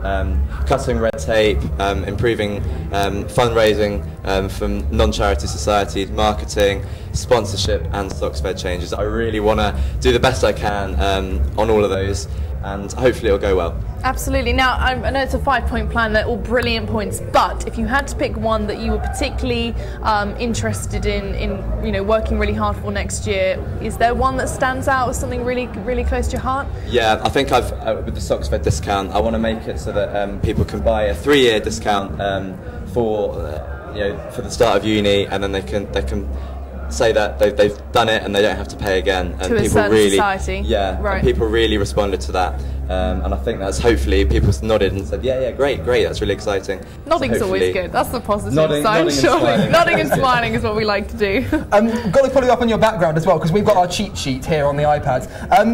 Your background is pretty much the longest of any candidate here. Do you think that's helped? I hope so. I mean, I hope so. There are a few groups that I knew would back me, which is really nice to have going into the week. But mine was always to go around and try and win the first years. I wanted to get the people who weren't backing me, who didn't know who I was.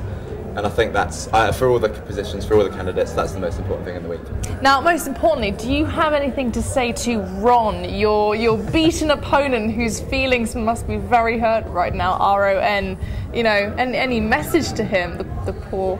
Yeah, I would say that he needs to make himself known more around campus. You're not going to win. You're not going to win an election if you're not seen. And I didn't see anything of Ron. That said, he got about 500 votes, so obviously somebody was out there backing Some support right there. But no, it was good to. I hope to meet him soon. I mean, I saw a few of his faces up on the screen, but no, it was a strange week. It was a strange week, but I feel like I gave it everything anyway, and that's paid off. I'm really happy with the voting count. Congratulations on that. I think. While we're on the subject, sorry to interrupt, on the subject of messages to people, you can't see this, but Ant Scott, the now former Society's Officer, is outside, a little tear welling in his eye. What would you like to say to him? I'd like to say thanks to Ant, because he's been so good throughout the year. I knew I wanted to run for this for a little while. I actually met Ant out in Kilimanjaro. He was my team leader when he was president of RaG. Wow. I really got on with him so well, and I went to see him and I said, look, I'd love your job next year. And he's been lovely to me, like helping me work on a manifesto, helping me like run a campaign, and I owe a lot to him, because without him I don't think I'd have run anything nearly as successful as this has happily ended up to be. Yeah. So, I mean, it's been a crazy 5 days in particular, but as you said, there's been a big lead up to this. Is there anything that you've learnt over this process? So much. So much. Anything? Yeah. Just about what people want to hear. You know, I think it's strange, because we've all been first years when this has been going on. Yeah. And you know, I didn't really know what people were doing when they came around in first year, but they were sort of saying, yeah. I want you to just talk to me. I don't want you to shout to me. No, thank you so much, Isaac. Sorry to stop you short, but congratulations on Society's Officer. We now take you over to Emily Hall on stats. So welcome back to the Stats Centre, and now we're going to move on to the often closely contested position of Sports Officer. And for the 3rd year in a row, Warwick SU will be having, assumedly, a female Sports Officer. So this time round, it's captain of women's first football team, Ruby Compton, out in front with 63% of the vote in our exit polls. So clearly she's produced a gem of a manifesto as far as the voters are concerned. The Sports offers the public face of student sport on campus, and they strategically develop with Warwick Sport and work alongside the Student Sport Committee. Naturally, varsity is always an important part of the year, with the final, the rugby varsity final, this Sunday, and of course Warwick should be set to triumph against University of Coventry for the 24th consecutive year in a row. Then we have Ruth Leung-Scarlin is in second place with 16%. If elected, she would implement a PLAY play philosophy, which is provide, liaise, assist and the focus on you as the important priority. Ron, which is reopened nominations, is surprisingly in third position with 13%, but it's not looking like a good night for Shamira Naidu-Young, who trails in last position with 7% of voting. 3 manifestos and the results will be heading your way shortly. Let's hand back to Phil and Amy in the studio. Okay, so we've got some exit polling information now. We know that for sports officer, Ruby Compton-Davis is leading the field quite substantially. Her competitors are trailing behind, at least according to what we've got. Guys, what do we make of that? And what do we think makes a good sports officer? I think she's been very, very visual. She's been out there on the piazza every day. They've had this Rube Tube thing going on where she's had people saying what she's going to do in this sort of frame, getting her face up on Facebook, and people have been sharing the video, tagging themselves in it as well. I think she's led a very, very visual campaign, and that's obviously been reflected in the active polls. Of course, they're not the be-all and end-all. No, they certainly aren't. So far they've been pretty foolproof though. They predicted our last two pretty confidently, but this one is major. If this is accurate, it looks like Ruby will have won by.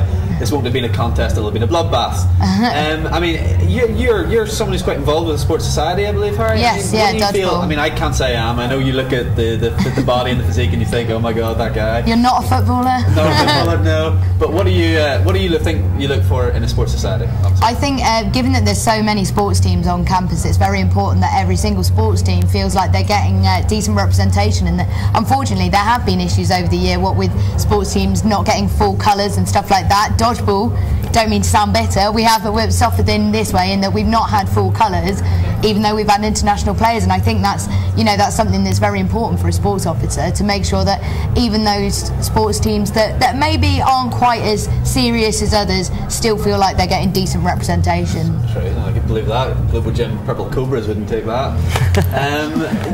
Moving on, I think as well the other thing is that there's a big split between the SU and between Warwick Sport. Do you feel that needs to be bridged? Yes, I think it's the most important thing they have to do this time. Okay, so we're going to jump back to Phil and Amy now.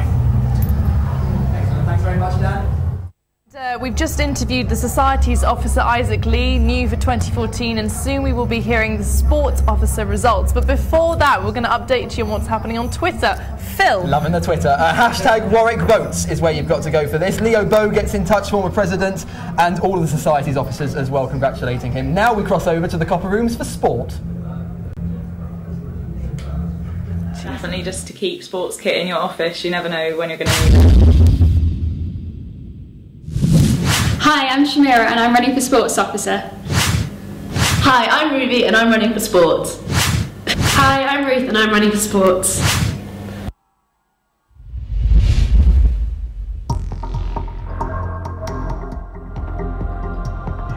Oh, hang on, here we are.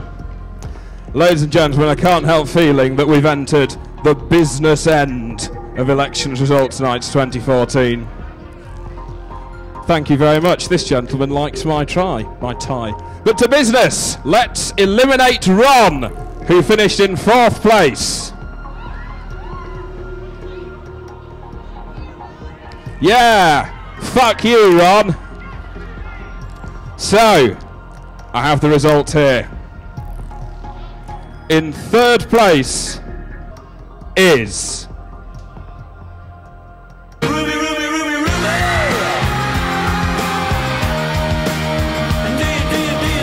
Ruby Compton-Davis is your sports officer for 2014-15. Ruby, make your way onto the stage, please.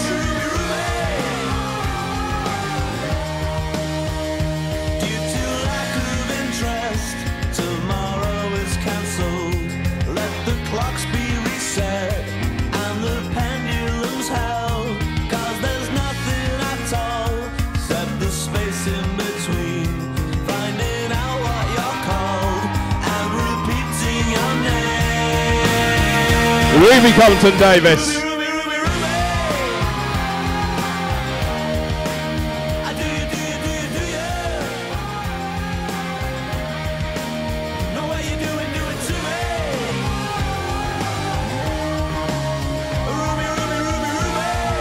Ruby, tell us about sport. I love sports. I'd just like to say a massive thank you to everyone that voted and for everyone's support. To my fantastic campaign team, all 36 of them, and also a great shout out to the other candidates because they're both amazing, and it was a great, and the arts and crafts team want a shout out. But yeah, thank you everyone. Ladies and gentlemen, your sports officer next year, Ruby Compton-Davis. Save your things now. Okay, so there we have it. Congratulations to you guys. You voted Ruby, your sports officer for the for next year. Guys, what do we make of that? It was expected. Well, clearly it wasn't. Landslide. But in the exit polls, but you know, by far, as Harry was saying. Do you think our exit polls are foolproof? Do you in fact think the machines have gone one step ahead? We'll jinx it if we answer that. Yeah. But no, definitely the most visible.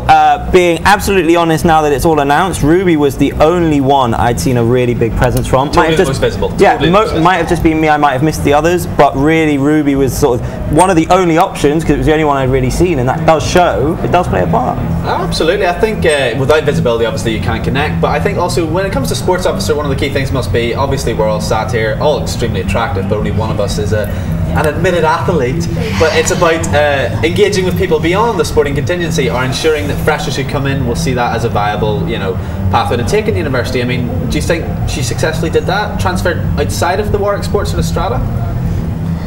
Yeah, I mean, like I said, she's been out there on the piazza talking to anyone and everyone, and part of her campaign is she wants to run an event in Freshers Fortnight, a big sort of sporting extravaganza to try and get as many people involved in the sports teams as possible. She's also doing drop-in hours every week. You know, it's a role that she really wants, and I think maybe you can't access those people that just don't want to have anything to do with sport. It's not her job, but you know, she will, I think, do her level best to interest anyone and everyone she can in some form of sporting activity, even if it's just for fun in summer, like a rounders tournament or something like that. Everybody loves rounders tournaments, not to be sniffed at. Rounders tournaments, some of my greatest achievements were in rounders tournaments. But in all seriousness, without sounding sexist or anything like that, sports officer might be a position that in the past was possibly associated with a male figure, but this is now twice. This is the second time a female has won it, following on from Zoe, who had quite a successful tenure. I mean, any opinions on that, guys? I mean, do you think that's important? 3 times, Dan. 3 times? Oh, who was before? Bam. Of course, Bam, yeah, how you forget? So this is hat-trick of female sports. So yeah, Bam, Zoe, and then it was guaranteed this time with 3 female, well, I mean, Ron and then maybe. Never write off Ron. He will come back, he'll be one day, he'll just bite us on the behind there. But no, with 3 female candidates there, you do feel like it's women that want sport to change at Warwick. And there's probably many reasons for that. I think certainly Warwick Sport is very much on the competitive side of things, which does, I don't know, favour the men's teams. Maybe they're more successful, maybe they've got the more funding to begin with. I know certainly quite a lot of them have really big sponsors, and I think that's why it's the women that really want to change that. Well, so congratulations to Ruby from the panel. We're now going to join Josh, our roving reporter in the field.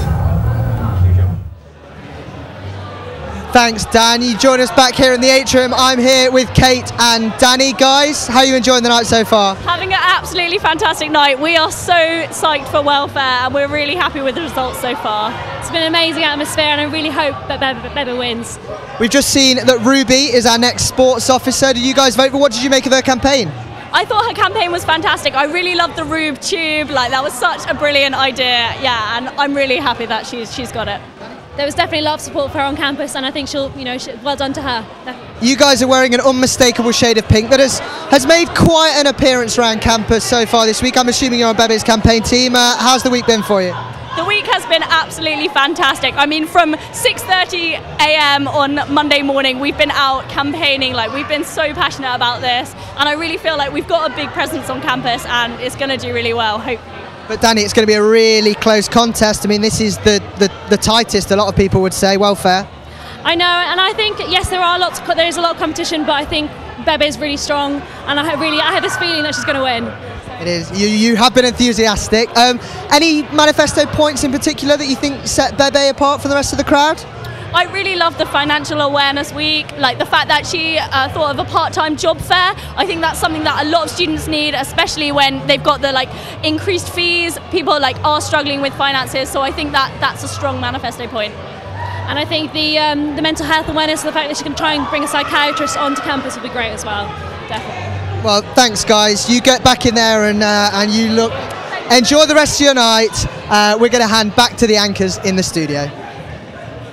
You're watching The Big Decision here on RaW and Warwick TV. My name's Phil Atkins, this is Amy, and this is Ruby. Ruby Compton-Davies, who's just been voted in Sports Officer. Congratulations. Thank you so much. How do you feel, Ruby? You had 2,070 people vote for you. That's a lot of sport fanatics right there for Ruby. It's incredible. I mean, I'm shaking right now, so I apologise if I'm going to lean on the table for support. Yeah, got support here, but no, I'm so thankful for everyone's support, and I know both of my competitors, like personally. I danced with Shamira and I've known Ruth since first year, so it's always been friendly competition, but I just never knew how it was going to go at all. Absolutely. So yeah, it's been really, really fun. I've had a great week and such an amazing result, obviously. Yeah, incredible. Because when you walked in, all you were muttering was, so surreal, so surreal. Yeah, yes. So surreal. Like, all my friends, like, I've got about 35 people on my campaign team, and there's a good amount of them here, and they just picked me up, and I was like, I have no idea what's going on, but it was incredible. Oh, that's lovely. That's really lovely. All that support from your friends. Yeah. Are you ready for some policy questions?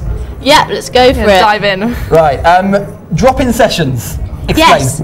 The drop-in sessions. Well, sometimes I feel that people want to start sports societies or have an idea, and we're quite good at Warwick for stuff like ultimate frisbee and dodgeball. I know that other unis don't have that society, and I'm actually a part of dodgeball, so I'm so glad that we've got that. But I'd love to hear if anyone wants to start a society, or especially because this year the Warwick Sport Review is coming into action, and everything's going to change in the structure. So people are going to have questions about that, and I want to be there to kind of support them, because a lot of people don't know about it. So they will have questions, and I'm just going to, solve any issues they have with that kind of drop-in session. So it's not like a formal thing, and anyone can come whenever. They don't have to be Warwick Sport members. If they want to come for a tour of the sports centre, I'm happy to do that for them. So, just that kind of thing, really, just get more people included. Yeah, absolutely. So, I mean, Ruby, you're all about accessibility for sports, aren't you? Yeah. You want people to get involved. Is there any particular message, sort of, other than that, more personalised, if, particularly as a first year maybe coming into the uni who thinks, oh, it's just big elite teams, and I'm not that, Absolutely. I've got friends at Loughborough, and their hall sports leagues, I know Loughborough's a very sporting uni, but their hall sports has such a buzz around it and such a competitiveness, and even like after they've moved off campus and their second, third, fourth years, they all want to come back and support their original halls in the leagues, and I'd love to get something like that going at Warwick. I know that, like, for example, Roots would be well up for it. I've seen loads of people from Roots this week, and they're like, yeah, I'd be on a hall sports team. It would be. And it's been better this year. I know Zoe's appointed hall sports reps and stuff, but it was left a little late in term one, I think, to really push it. So I'm going to get that going straight away. Thank you, Ruby, so much. I'm sorry to stop you there, but we have to rush on. Congratulations again. And here we go, Emily with our stats. So thanks again, guys. Now on to the position of Welfare and Campaigns Officer, which as usual is very highly contested. In fact, this year it's our most contested position. So the successful candidate will work with the Student Advice Centre to maintain and develop different things online. They'll also deliver equal opportunities training and support liberation campaigns and arrange gun clinics. So moving on to the exit poll, as you can see, it is very close indeed this evening. Sarah Witt leads the way with 32% of the vote. She's a History of Art finalist, and her policies have an emphasis on mental health, alternative nights for non-drinkers, and she stresses the importance of a pedestrian crossing outside Cannon Park, and would work closely with the LGBT+ officer if elected. And close behind in second place, we have Brenda Wong with 25%, whose campaign has as many slogans as our coverage has puns. She supports the idea of a part-time international officer and a welfare officer for every single sports club and society. And it looks like a three-horse race at the moment, really, with Shady Brazil just behind Brenda with 22%. She would go for free condom dispensers in the SU toilets and prides herself on having a strong knowledge of the SU. She would also, if elected, encourage bus companies to extend their services. Whilst Bebe Huskova lies in fourth place with 14% according to our exit poll, which might be surprising, seeing that she had so much postering around campus. So once again, Welfare Campaigns is the most competitive in terms of candidates, and as you can see, it's going to be extremely close. Interestingly, Ben Sandell held this position before moving on to become president, which is what Kat Tarrant hopes to do this evening. That's the latest. Back to Phil and Amy in the studio. Okay, so we have more exit polls to share with you, this time for the upcoming welfare officer election. Currently Sarah Witt is edging it, but this is really tight. She's got 32. Brenda's following up close with 25. Shadi is coming up with 22, and at the bottom we've got Bebe with 14. So that's Sarah with 32, Brenda with 25, Shadi with 22, and Bebe with 14. Not subtly done, but we just got this information. Now, guys, turning back to you, what do you make of that? That is the tightest exit poll we've had to point. I find it quite surprising. You know, Bebe for me was the most visible candidate. Doesn't always mean you're going to win. Normally means you're not going to come last. We've got down as last. Surprise. You know, maybe take this one with a pinch of salt. You know, with a very small spread between the two. You know, 32% to 14, with the middle two on 25 and 22. Like, it's tight. This one. It's tough to call. And of course, exit polls are drawn from, you know, limited demographics, yeah, so you can never be 100% sure. They've proven accurate tonight. But, you know, do we think it's... Obviously the visibility hasn't been an issue, because Bebe would be far higher up there if that was the case. What do we think is inching this out? Do we think it's a demographic thing? Do we think, you know... Possibly, because, I mean, I could not draw a line between any of these candidates. None of them stood out for me at all. All of the manifestos talked about things that aren't really problems this year, none of them tackling big issues. Bebe's did mention some recent tragedies that have happened in It did reference the issue at Cannon Park that happened a couple of months ago, where someone was killed, sadly, due to the lack of a proper crossing. But even then, obviously that's hitting on a hot topic sort of thing. What really can she hope to achieve in that area? That seems a little out of her jurisdiction. Seems like a lobbying job that would take a lot longer than a year. It does. It seems all of them have, like, in their manifesto, if you rule out the things that are outside of their jurisdiction, all they've got is really more gun clinics, and I feel like we've probably got enough now. Kat did. That was what Kat's big. That is what Kat's been pushing all year. I think, you know, Robin, what you're saying, it's sort of outlined by the tight spread that we have. If people can't split them, then the votes are going to be pretty evenly split. You know, people are just going to pick one little thing, and that's going to be pretty even. And I think we've seen that. However, could be an important position if Kat wins again tonight. It's sort of, I was saying, my little theory. You know, you have Ben, Kat wins. It's 2 welfare officers. This might be the president in 2 years. I mean, to me, welfare officer, like, it means two things. It means sperm cells and it means brain cells. It's all about keeping sexual and mental health going. Do you feel any of these candidates have offered anything fresh in those perspectives?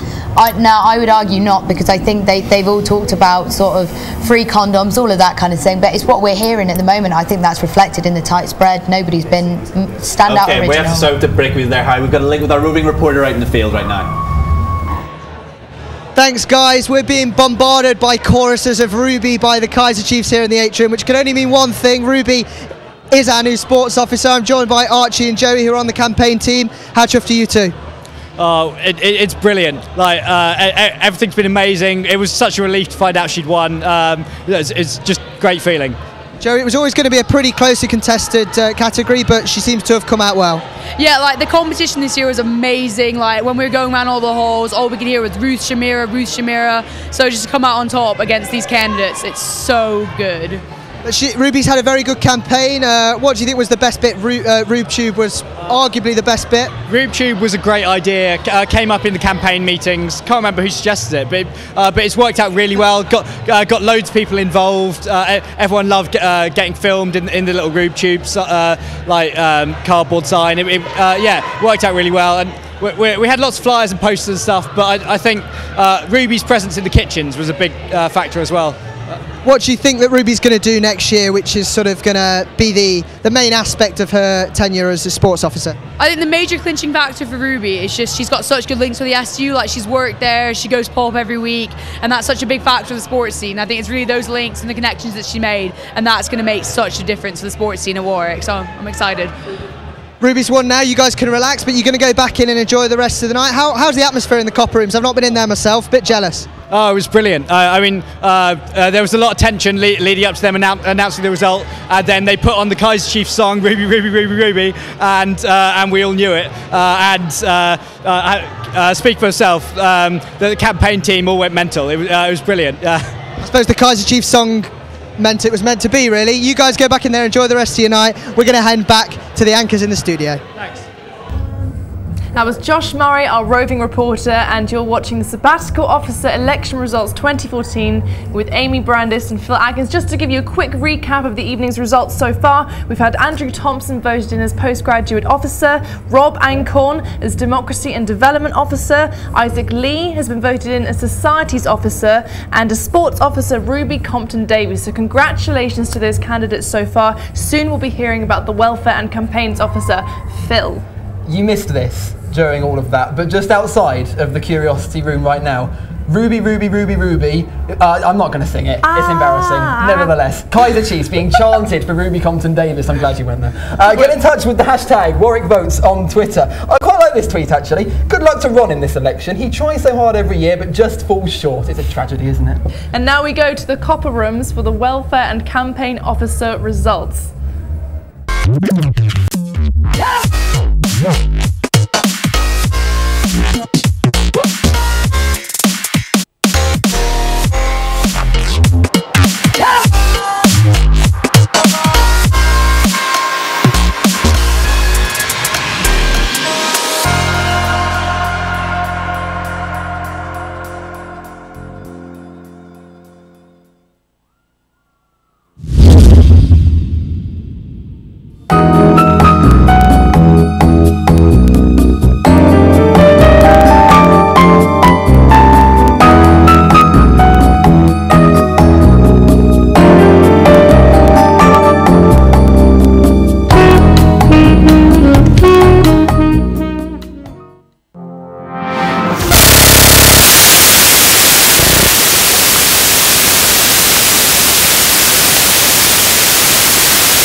So, Warwick. Right, okay. Apparently what's going on here is this gentleman is pretending to be Cat Turner and talking about welfare.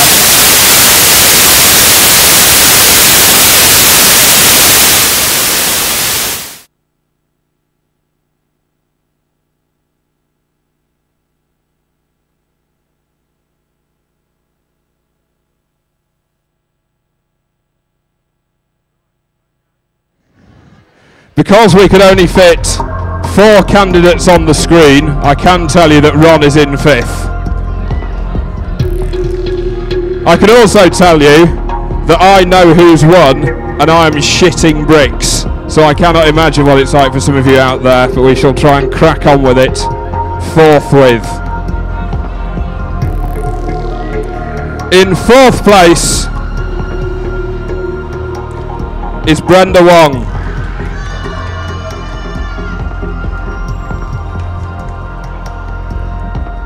In 3rd place is Sarah Witt.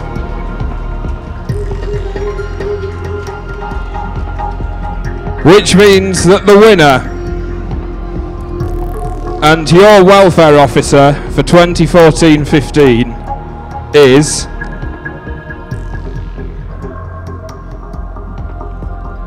Bebe Hasakova.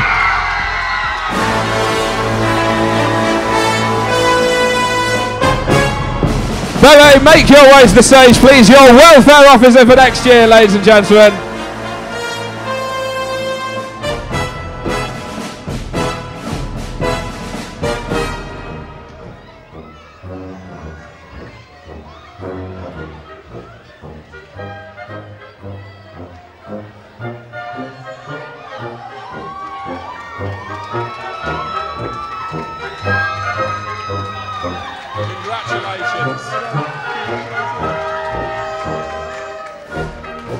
Ladies and gentlemen,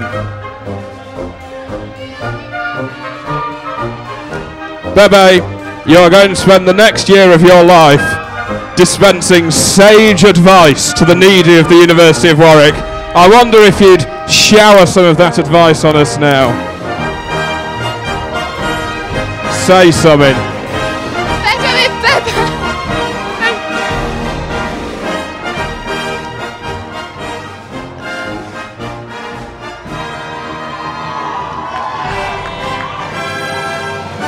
Come on, love, I'm getting a bit old.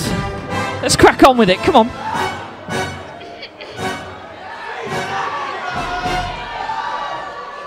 Thank you so much. It was such a hard race, and all the girls were amazing, and I couldn't call it until the end, and I can't believe it, because it was such a tough. Yeah, I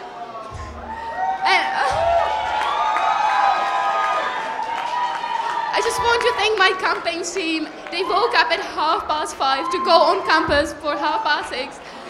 And I'm so lucky to have friends like these, and I thank you. I can't believe it. Well, Bebe, if you'd care to take a... Yes, get in. That's just Bebe Hasakova is your new welfare officer, and I'm just delighted that I finally have a sabbatical officer who sounds like a Bond villain in tenure. Guys, why do we think she's won?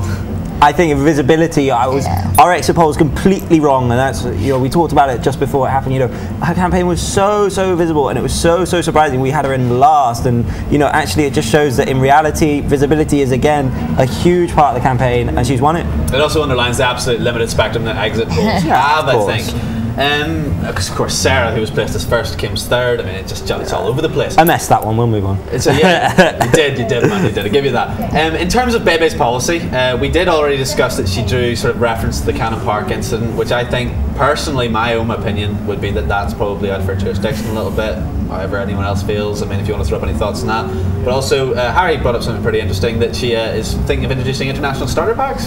Yeah, I think she just made the point that when international students come over, there's a limited amount of luggage that you can actually bring with you. So of course a lot of people are arriving at university, everything's going on around you, it's all very intimidating, and they're without their fundamental saucepan, frying pan, all the stuff that your parents will take you out and buy you before you go to university. Well, they can't bring any of it over, so Bebe was actually saying she wants to introduce a kind of starter pack for these students, that when they come over, it's one less thing to think about, which I think is actually quite simple, quite thoughtful. I don't know how plausible it's going to be.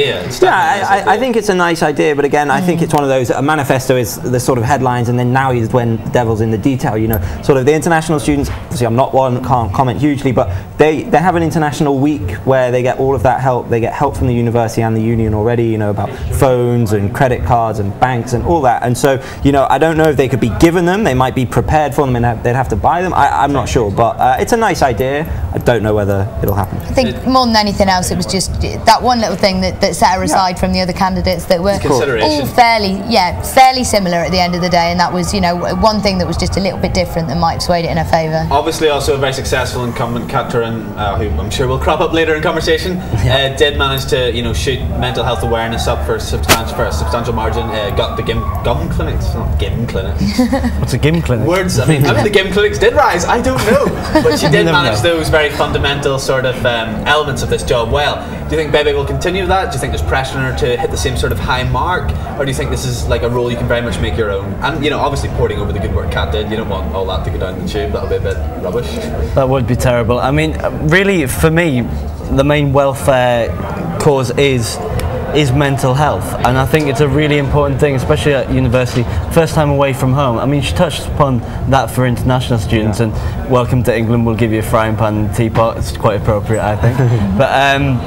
but there is that, you're away from home, you get stressed, everything's changed, everything's new, and I really think that the welfare and campaigns officers' main port of call is to make sure that mental health is something that's very much on the university's rota. I think a lot of the time the people who affect mental health and sexual health, I mean, obviously it's a universal student sort of issue. You're just at that time of your life those things can be inflicted on you. But freshers, I think, particularly susceptible to that. Away from home for the first time, stress is up here, temptations down there, can lead to a lot of complications. Do you think her manifesto is mindful of them? Because I think that is a really important factor. I think it is, but I think, as we sort of mentioned a little bit earlier on, it's tough as a welfare officer to stand out in the manifesto, because it is sexual health, mental health, and how do you differentiate yourself a little bit from the rest of the crowd, because you're never going to see a welfare officer who doesn't talk about those two issues, and everyone's going to talk about it, and it's just those little ones, as we were talking about international, did that pip it? Not sure. And despite her sort of imposing Bond villainess name, do we think she seems like an approachable figure to have in the SU? Yeah, definitely. I mean, you've got all these like lovely big pink signs everywhere, really heartwarming video. I think definitely approachable figure to have in the SU. I think so too. We're going to rejoin Phil and Amy back over at the desk. Thank you, Dan, and welcome Bebe Hesakova, the new Welfare and Campaigns Officer 2014. Congratulations, Bebe. And just to start off with, I mean, I'm pretty sure from how you've been speaking so far, but how do you feel right now? I'm very surprised. I can't really process what happened. What was the difficult? I mean, you had a very, very tough competition, but you had 1,885 votes. So that's over 1,800 people saying they want you to look after them, really, for 2014. You know, yeah. Are you touched by that? Like, what's your reaction to that? It all makes it more worth it when I have people putting the trust in me. Yeah. All the work, all the painting of the cardboard. So much cardboard. All the cardboard. It all falls in place and makes sense. Yeah, yeah. I mean, it was quite a closely run thing. What did you make of the other candidates? Were you worried? I was so worried, and it changed day from day. And it was such a tough place, such a tough race. It was. And no one could have called it. So that's why I'm still in shock. Absolutely, I think it's safe to say our exit polls were way off in the actual results, which just shows just how close this whole thing was. I mean, were there any particular candidates out of Brenda, Shardy and Sarah that you saw as particularly sort of in competition with, or you particularly admired? I really admired Sarah. Sarah? Yeah, if I didn't run, I would have voted for Sarah and we became really close. I didn't know her before, and I thought she ran for the right reasons. Her manifesto was strong, and she was so approachable and such a lovely girl. Yeah, lovely. Cool. Very briefly then, the next year, what's it going to consist of? What will your next year be like? Very briefly. It wasn't very busy, but I think my manifesto, I have points that needs to be worked on very hard, but also points that can be done really easily, and it can really improve lives of the students. Great. Okay, Bebe, thank you so much for joining us. Congratulations again. Bebe Hesakova, our new Welfare and Campaigns Officer. We lead you over now to Emily with our stats. So welcome back to the Stats Centre for our latest exit poll and the penultimate position of the night, Education Officer. The Education Officer is the main point of contact for the SU with the university. They provide academic support and represent students all across campus, whilst also functioning as Vice President of the Union. So let's take a look at the exit poll, and as you can see, it's touch and go as far as Aidan Press and Marwich Mirza are concerned. They're both on a level pegging at 37% each. Marwich aims for better feedback, better quality contact hours, and to keep study spaces open for longer, which clearly resonates with many voters. She hopes to work alongside the postgraduate officer and provide postgrad courses with discounted fees.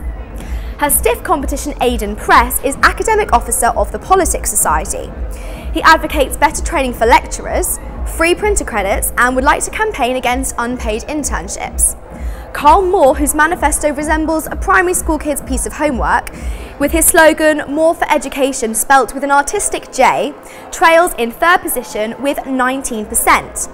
He'd like to enforce bouncers to dress like teachers at school days, which would certainly lighten their mood, and get Domino's to deliver books as well as pizzas. Ron is in last place with 7% of the votes. So it's going down to the wire as far as education is concerned, and the result could go either way. Back to Phil and Amy in the studio. Thanks, guys. I'm in the atrium with current Societies Officer Ant Scott and current President Ben Sundell. Guys, how are you enjoying your night? Is it reminding you of a year ago when you were both elected? Yeah, really, really good. Really good. Good to have not to have the pressure on. It's good to just relax. Ben? Yeah, same actually. I mean, it's a really nice atmosphere. I remember it going very, very slowly last year, but it seems to be ticking along nicely this year, and you know, great results so far. Yeah. What do you think about the results so far? We've obviously had a few in already of the main SAB positions. Are you pleased with the way the results have gone so far? Do you think the right people won? Yeah, definitely, especially for Societies. There was a close race between Isaac and Ron, but yeah, no, I'm glad Isaac won. Societies are in safe hands this year, so yeah, it's good. Yeah, I think you've got a great team so far. I think some really excellent candidates. It's very, very exciting, really. Obviously still got the big one to come later in the night, taking over from you, the president. Do you think that's going to be a close one? You'll just have to wait and see, I'm afraid. We'll see. Well, no, I'm not suggesting that anybody knows anything. What's the atmosphere like in the copper rooms? How are you guys enjoying it? Obviously you say you can relax a little bit more this year. There's no pressure on you, just go enjoy yourself, have a few drinks, but is it starting to heat up in there a little bit?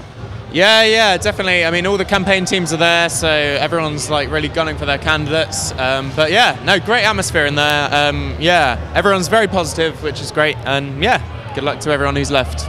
Ben, what have you made of campus this week? Election week's always really exciting on campus, so much colour around. Obviously you're on the other side of it this year, but it's still a great atmosphere, isn't it? Yeah, absolutely. I think it's great when the campus is like this. To be honest, it's nice to see. It's nice to see students, doing their thing.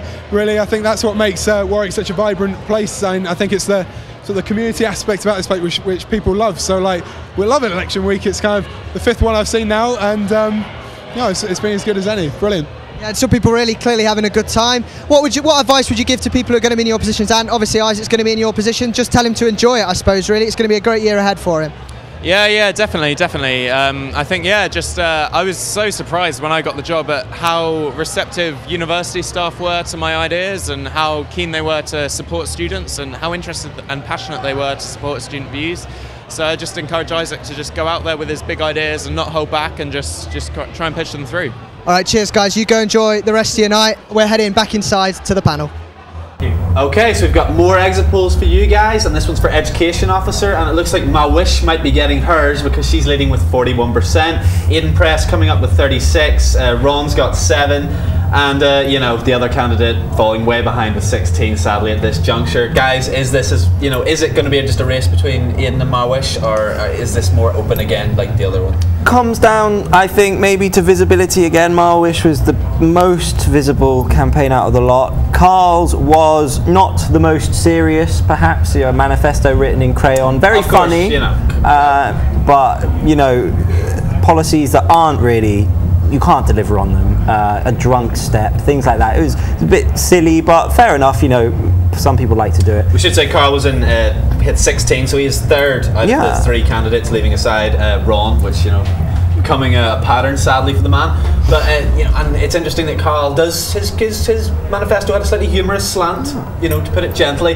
He has affiliations with other people who maybe also like to coat their politics with humour. Big friend of Bowater. Do you think that's a pattern? Do you think that's something to be wary of?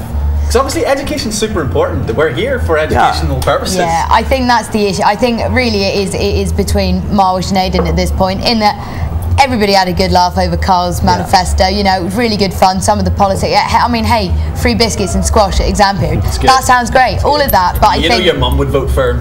Exactly. But you read the manifesto, you have a giggle, and then ultimately you vote for the person who you think is going to deliver when it comes to your education. I mean, we're paying $9 grand a year, and I don't really want that going towards a ball pool. Paying a lot of money, a lot of cash, and I think there's quite a bit that can be done with education as well. I mean, we're a highly ranked university, but at the same time, there's been a lot of concern about strikes and students giving lectures this year, and feedback not being good enough and that sort of thing. I mean, obviously that's super important. Do you think that Mawish, for instance, is leading the charge there? Do you think that's why she's possibly pulled ahead? Because students have to be mindful of it. Well, again, I mean, this is just our exit poll. It could be slightly off. It was massively off for last time, of course. And it's interesting to note that this is tight. The last few times it's been when we've seen a massive margin. We've come through right. When it gets tighter, things are a little bit more all over the place. We could have it back to front. Yeah, I mean, Carl could steam ahead, for instance. But yeah, education is possibly the most important sab. Maybe it's up there anyway. Yeah, it's one of the best defined as well. Yeah. And I feel like for a lot of people, a lot of people come to university to do their degree. I mean, everyone originally comes to university. That's why you walk through the doors in the first place. Yeah. I mean, you get here, you end up doing something else, whatever. I'm sat in this chair. It's weird, but I think solipsistic sort of moment in the studio right now. All very strange, but education is why we're all here ultimately, and I feel like this sub position is really important. And as amusing as Carl's manifesto was, really, you've got to get down with the serious, and that's why these two are sort of battling it out, Aiden and Mawish here. I think probably, if we're right and Mawish has won, I think what might have done it is not so much Marwish's policies are sort of massively out there and more popular. It's, I don't know whether Aidan's are deliverable. You know, there's free printer credits on there. You know, you've got food. Is that in his remit? Can we deliver on free? Can we? Could you give this university everyone free printer credits? No. Could you do food as an education officer? No. Marwish will probably win. I think you might be right. Anyway, we're going to link back to the anchors now, Phil and Amy.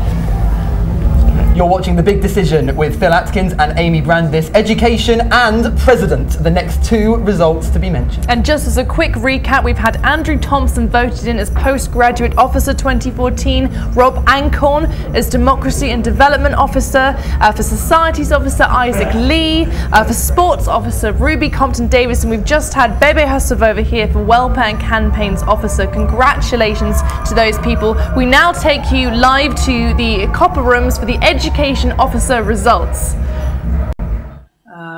Best bit about my job is making real substantial changes to all of the students' lives. And piece of advice for next year, get a space heater, this office is freezing. Hi, I'm Aidan, I'm going to be your next education officer. Hi, I'm Carl Moore and I'm running for education. Hi Warwick, my name is Marwish and I'm running to be your education officer.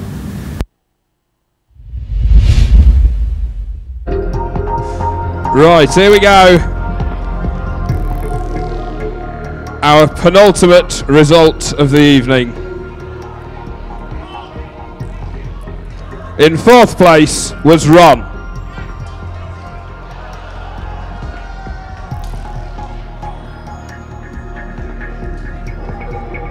In third place was Carl Moore.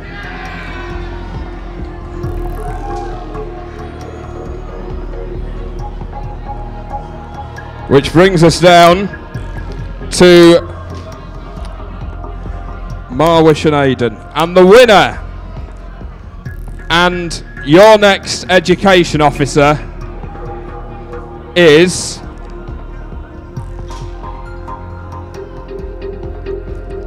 Marwish.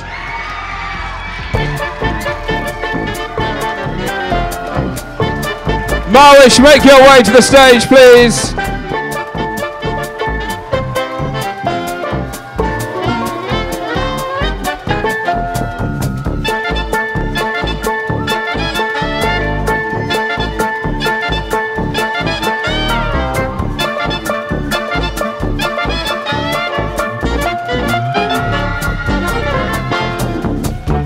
Ladies and gentlemen, Marwish Mirza, congratulations.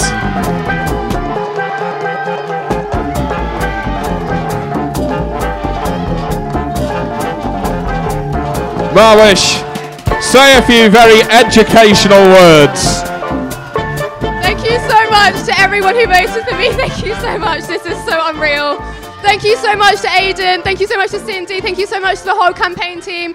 Thank you so much to everyone who shared my videos. I just can't believe this right now.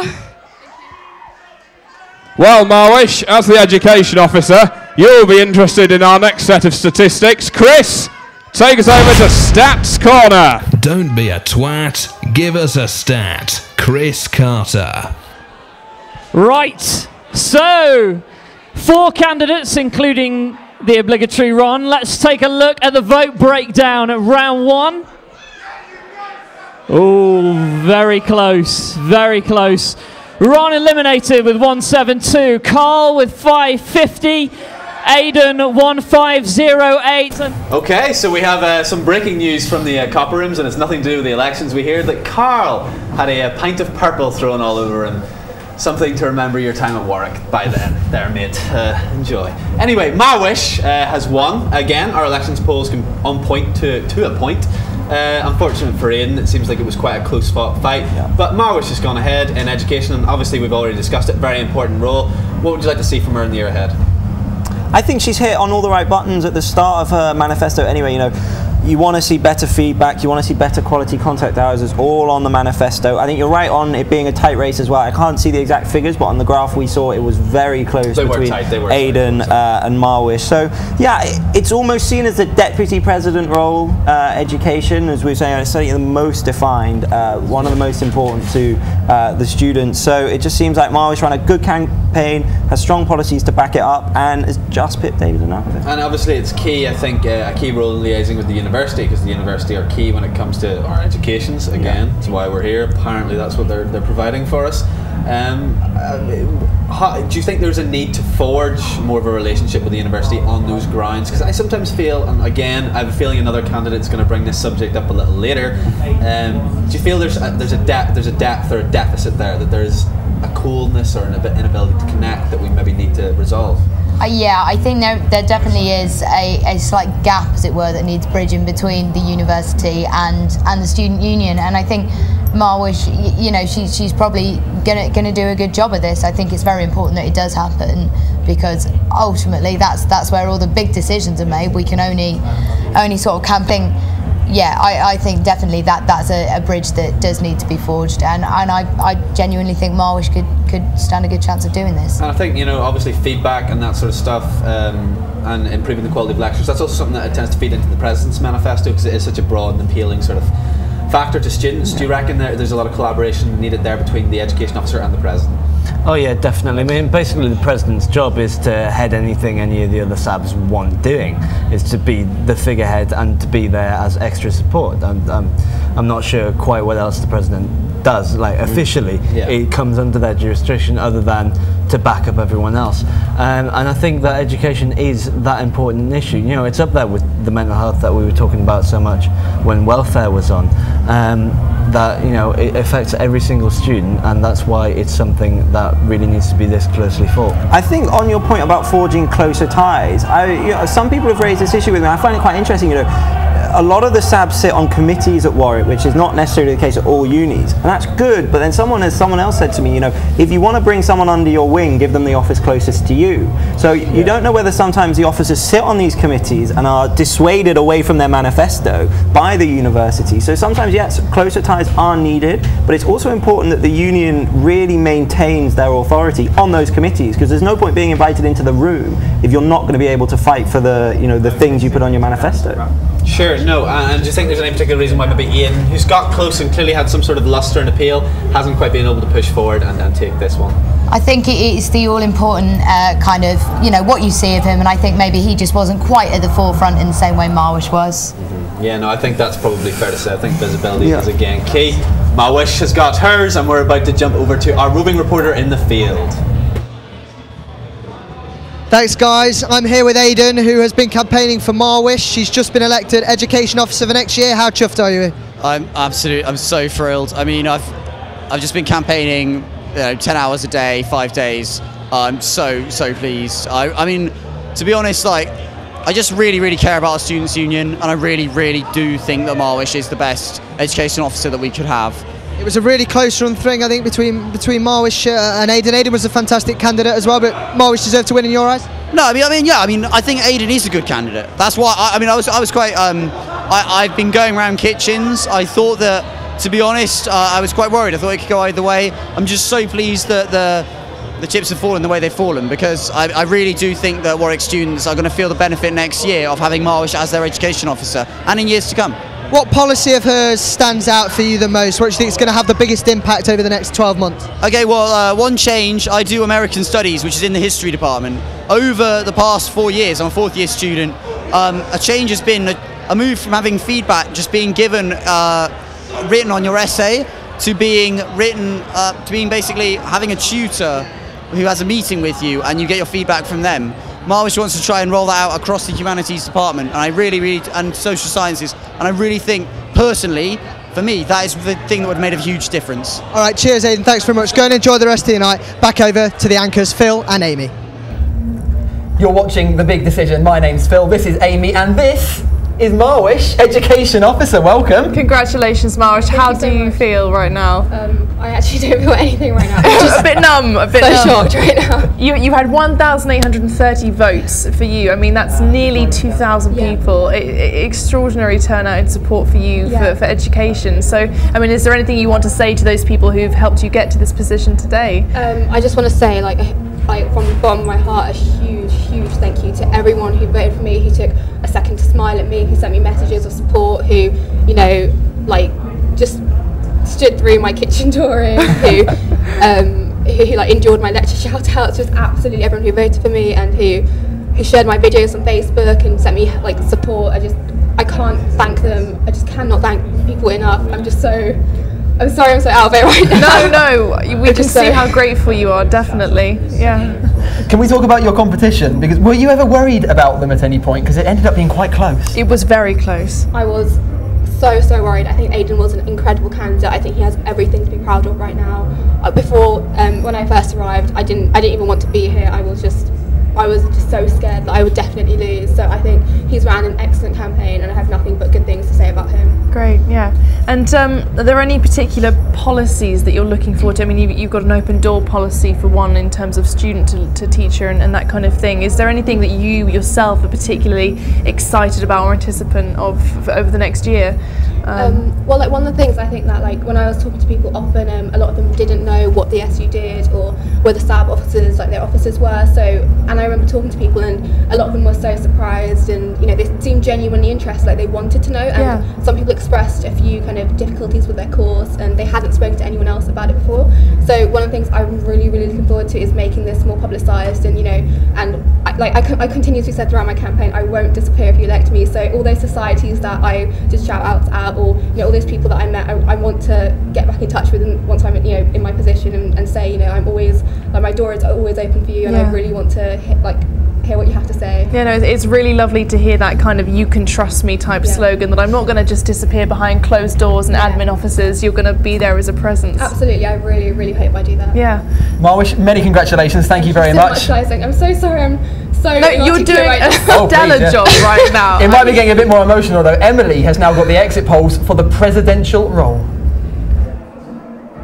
So thank you Phil and Amy, and welcome back to the Big Decision 2014 Stats Centre for the last time, where we have those much anticipated exit polls for the big one, the pièce de résistance, your student union president. So your president is the primary representative of student views at the university, local, regional and national bodies.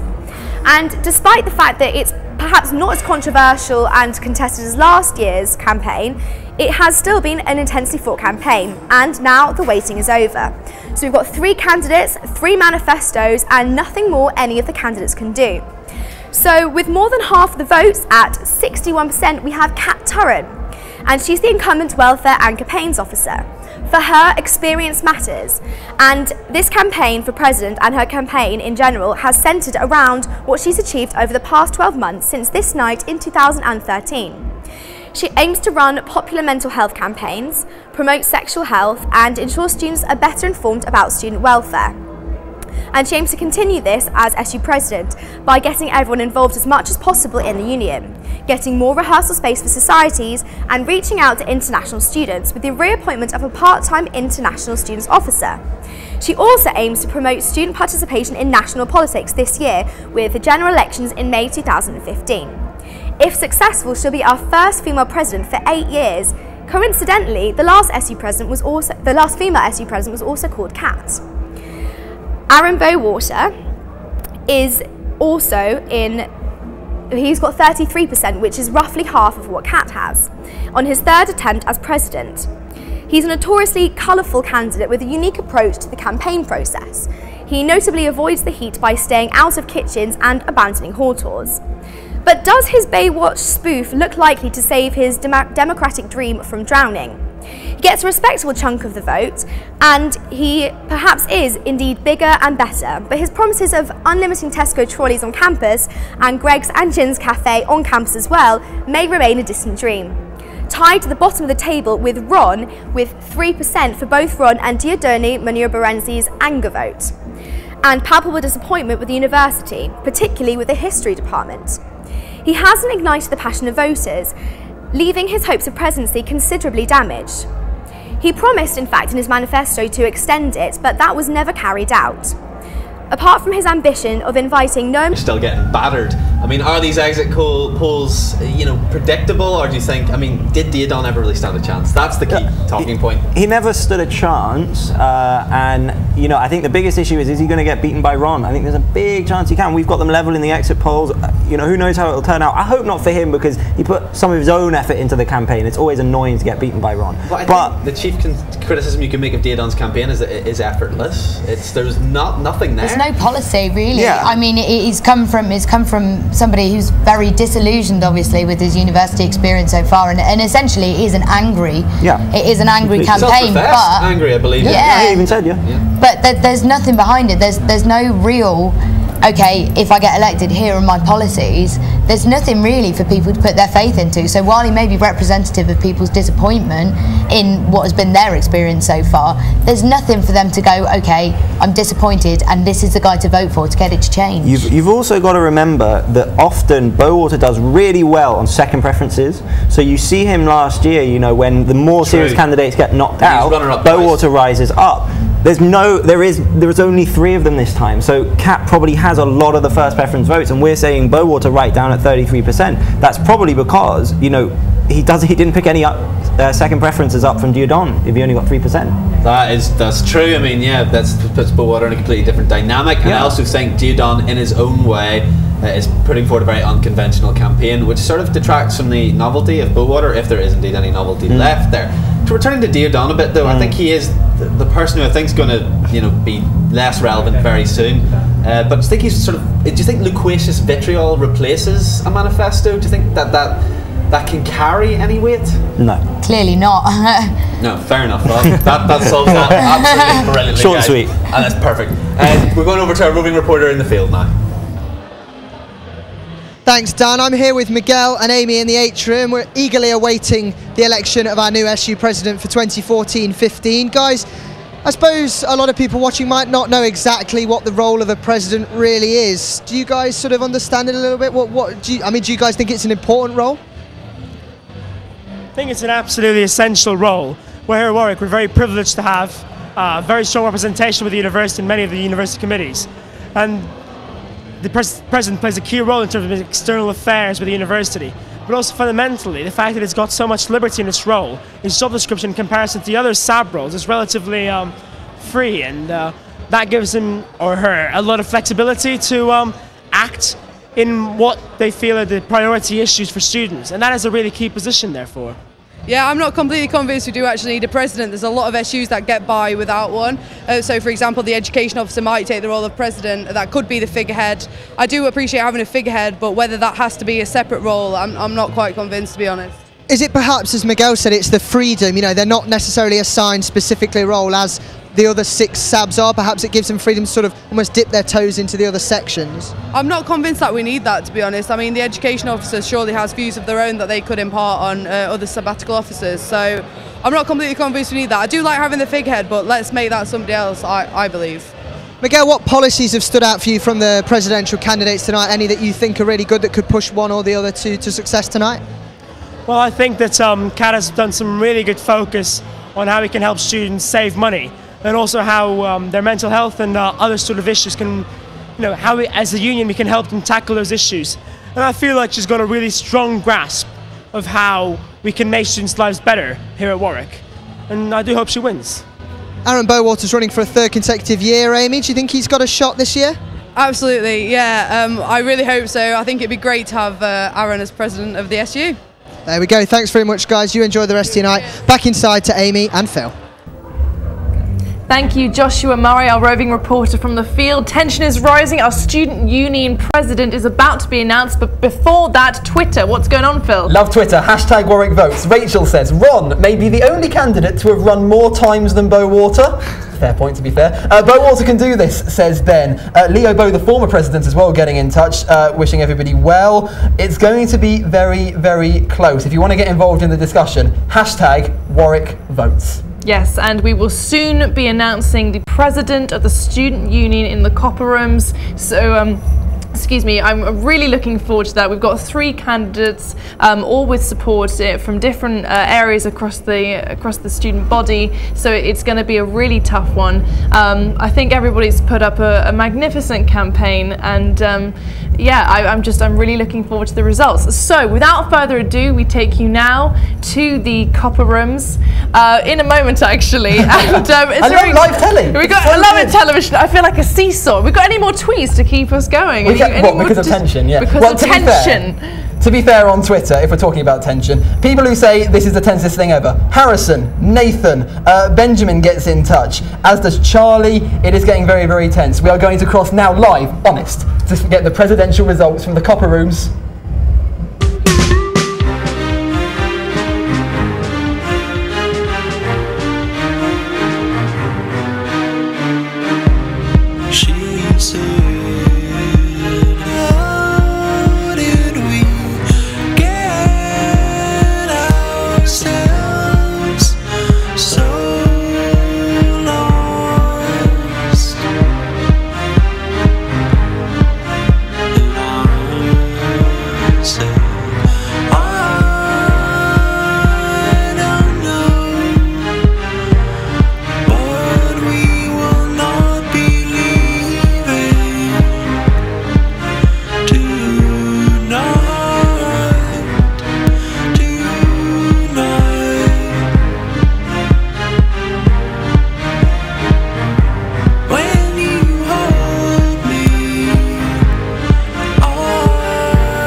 Ladies and gentlemen, will you join me in congratulating once more your sabbatical officers for 2014-15, Andrew, Marwish, Isaac, Ruby, Bebe and Rob.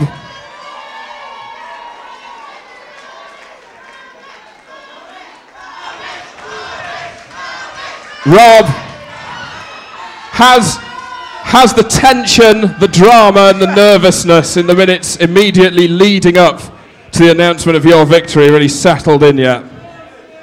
It's all gone. You know what? And the copious amounts of alcohol I've drank since then has definitely helped. Definitely helped. Bebe, have you thought of anything else to say yet? You didn't look like you could find any words when you won earlier on. I'm still processing. I can't believe it, guys. I still can't believe it. Ruby, are all your campaign team still here? Let's hear for Ruby! Yeah, they're definitely still here. Ruby, what's the first thing you'd like to change about sport when you're the sports officer? Oh, not sport, Warwick, definitely not. I don't know. Make varsity bigger and better.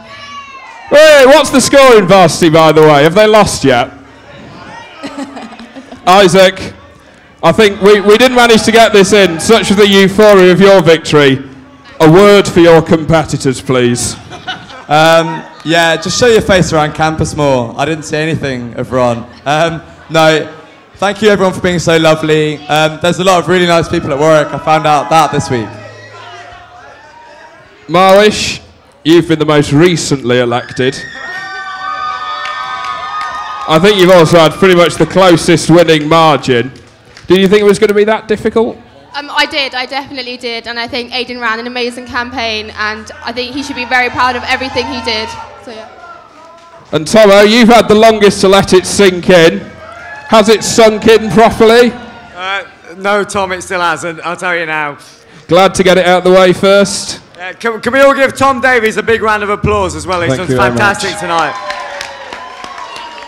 I'd also like to say a big thank you to our production team today, to Tom, to James, to Oscar, to Jack and to Maciek, and also to this man here, it's Stats Corner himself, Chris Carter.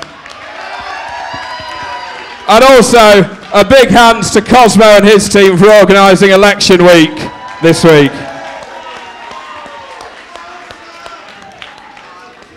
Right, here we go.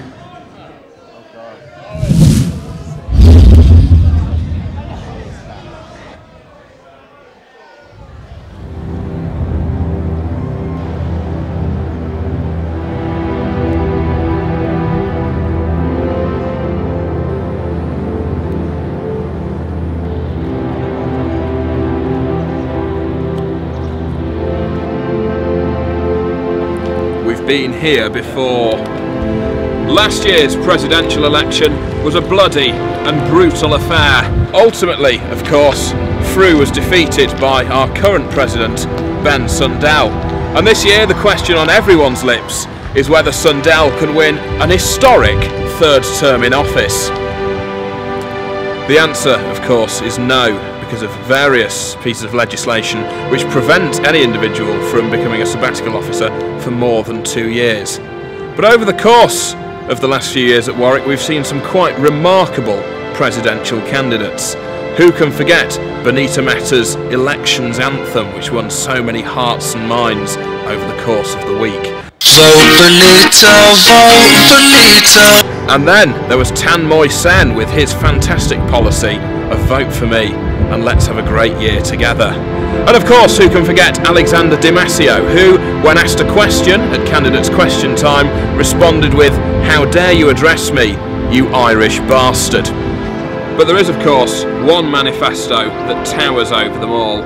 2 years ago, the University of Warwick witnessed one of the greatest pieces of electioneering strategy, not just in the history of this students' union, but of the whole democratic world. I am, of course, talking about Eamon Burhan and his quite serious poem to final years. I see your first freshers fair, overwhelming and enticing. I see your elegant gowns at the ball, a night of fine dining and dancing. I see the infamous floor 2 productivity and those early birds in at 9.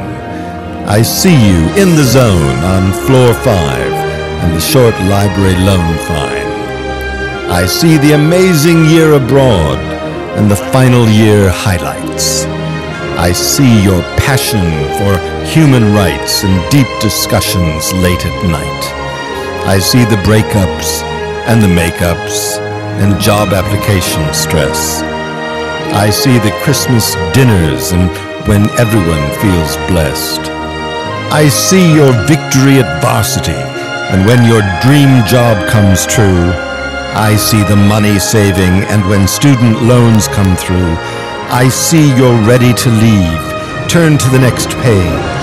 I see you're better, faster, stronger. And when the world is your stage, I see Warwick is smaller in your world now. But just remember, Warwick is what made your world so big.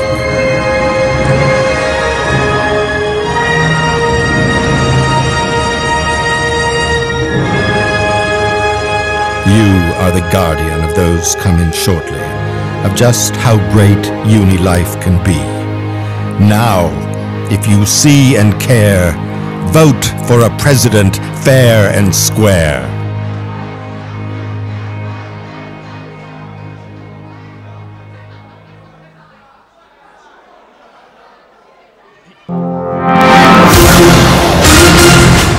I'm Ben Sundell, I'm the president of the Students' Union. The thing I've loved most about this job is getting the opportunity to represent students to the university, to the union, and it's great that you can actually achieve so much in this role. I've loved being able to work particularly on the community stuff and being able to make improvements to the campus and things around the place. It's been an amazing job, an amazing year. My advice to the next person who gets this job would be just absolutely throw yourself into it. As I said, you really can make a difference if you're passionate and if you do put the effort in there. You can change this place and you can make people's lives better. So throw yourself into it and have a great year. My name's Dylan Brenty and I'm running for the SU presidency. Hi, I'm Aaron Bolter and I'm running for SU president again. Hi, I'm Kat and I'm running to be SU president.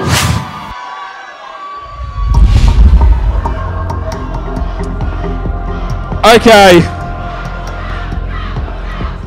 let's not piss about. In 4th place was Ron.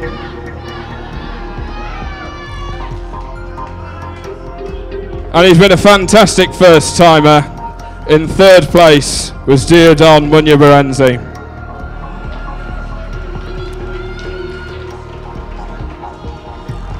Which means we come down to an epic struggle between a superb joke candidate and a superb welfare officer.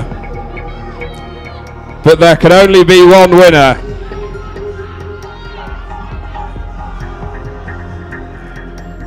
And your next SU president is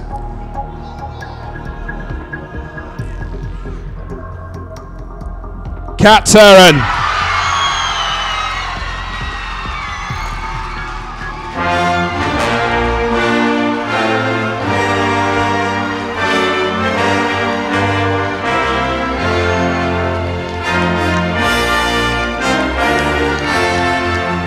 Kat, make your way to the stage, please.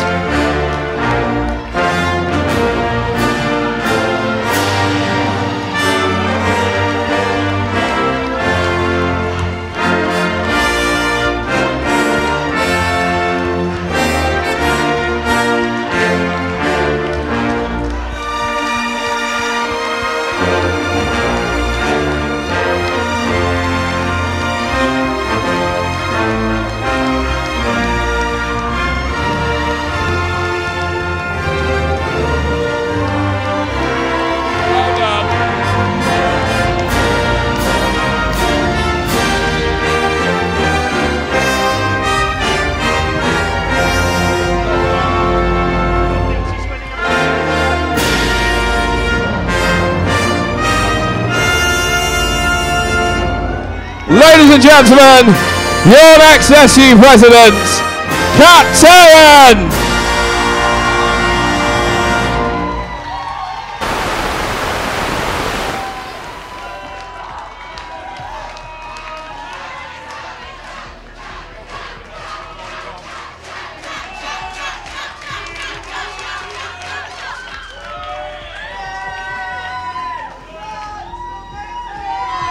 Oh my God.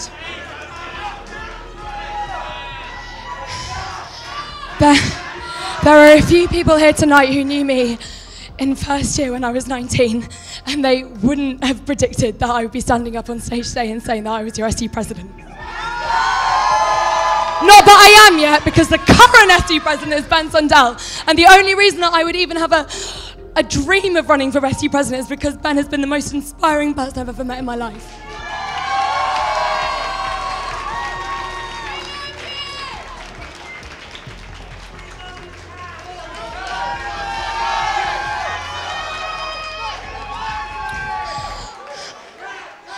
I would also like to say a massive thank you to Aaron Bowater for being such a big support this week. It's not been easy, but he is a truly wonderful person, a great friend, and I hope that we can continue drinking together after this week is over. Meow. I say that because nobody has done it yet. Congratulations, Warwick SU, Warwick students. You've voted Kat Turin your president for Big D 2014. The exit polls predicted it, but now it's a fact. And guys, panel, what do we think? Last female president back in 2006, apparently also called Kat. So Meow. It bodes well. I think as expected, really, wasn't it? She ran a very good campaign, very serious campaign, on the point on everything. It showed it in the votes. I don't think anyone really thought Aaron would win, but that's one of those things. And yeah. Before we spiel on to Aaron, or sorry, Kat, I guess we should take a detour to the two candidates who didn't make the cut. Deodon, maybe a bit predictable. His campaign never picked up traction. Seemed very aggressive from the start. But you know, at Bowater, this is his third time coming in second.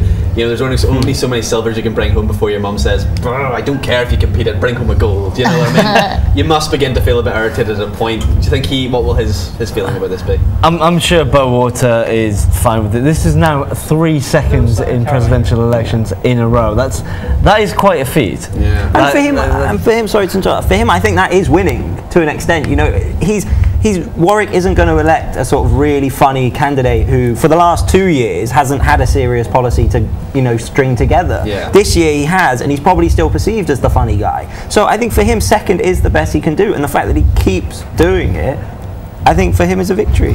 Yeah, no, I'd agree. I think it was similar to the education officer in that, you know, you have your laugh, and often, as was shown with Bowater, a lot of people voted for him for the laugh, and also, as Chris said, you know, he's had serious policies this time round, but I think once you've got the reputation as the funny guy, it's very hard to shake it off. So I don't think anyone was surprised that, you know, Kat got it this time round. She did a very strong campaign, very visual, but I genuinely think Aaron Bowater did a great campaign. I'm still laughing every time I think back to it. Do you think Kat's incumbent status and having quite a successul turn as welfare officer played into this? Is she, you know, proving you're fit for the role? Yeah, definitely. I mean, we talked about her manifesto before, and it perhaps seeming a little bit empty, especially when we've had such hot presidential contests in the past, where everyone's manifesto has been read through to the letter by pretty much every student. And this year, maybe not so much. I mean, you've got Dieudonné, whose manifesto basically consisted of a rant, and then Bowater, who of course just relied on his usual humour. Robin, sorry to interrupt. Interesting, we've just been told there was 300 votes in it. Yeah, 300 votes in it, we're being told. 300 votes in it. Our exit polls indicated that 61% went to Kat, 33% went to Bowater. We're now being told 300 votes were in it when we consider, you know...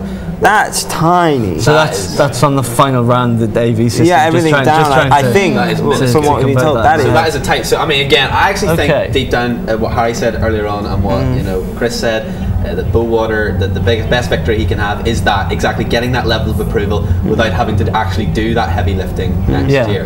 Yeah. It was probably turned to Kat now. I mean, she has won. As I said, great candidate. She had sort of like a 5-point plan, or, you know, maybe it wasn't 5, but she laid out several really fundamental points about course, about union, about health, all that sort of stuff. I mean, should a president aim that broad? Should they have more specific aims, or do you think they should, you know, go for the whole sort of shebang? I think she's doing the right thing. I think she's the umbrella under which a lot of these specifics fall under. So while she's got her own points that she wants to address, I think ultimately one of the best things a president can be is approachable, a nice person. She's got the experience. She's done a fantastic job this year, and I think ultimately this sort of slight spreading of her aims has maybe, you know, what's tipped it in her favour over Bowater, who was quite specific in what he was going for. Well, I think I'm certainly proud to have her as my president for next year, or would be. I'm a finalist, I won't be here. Tough law. Anyway, we're going to go to our roving reporter in the field, Josh. Thanks, guys. I'm here with welfare candidate Sarah Witt. Sarah, Kat Turhan is going to be our new SU president for the academic year of 2014-2015.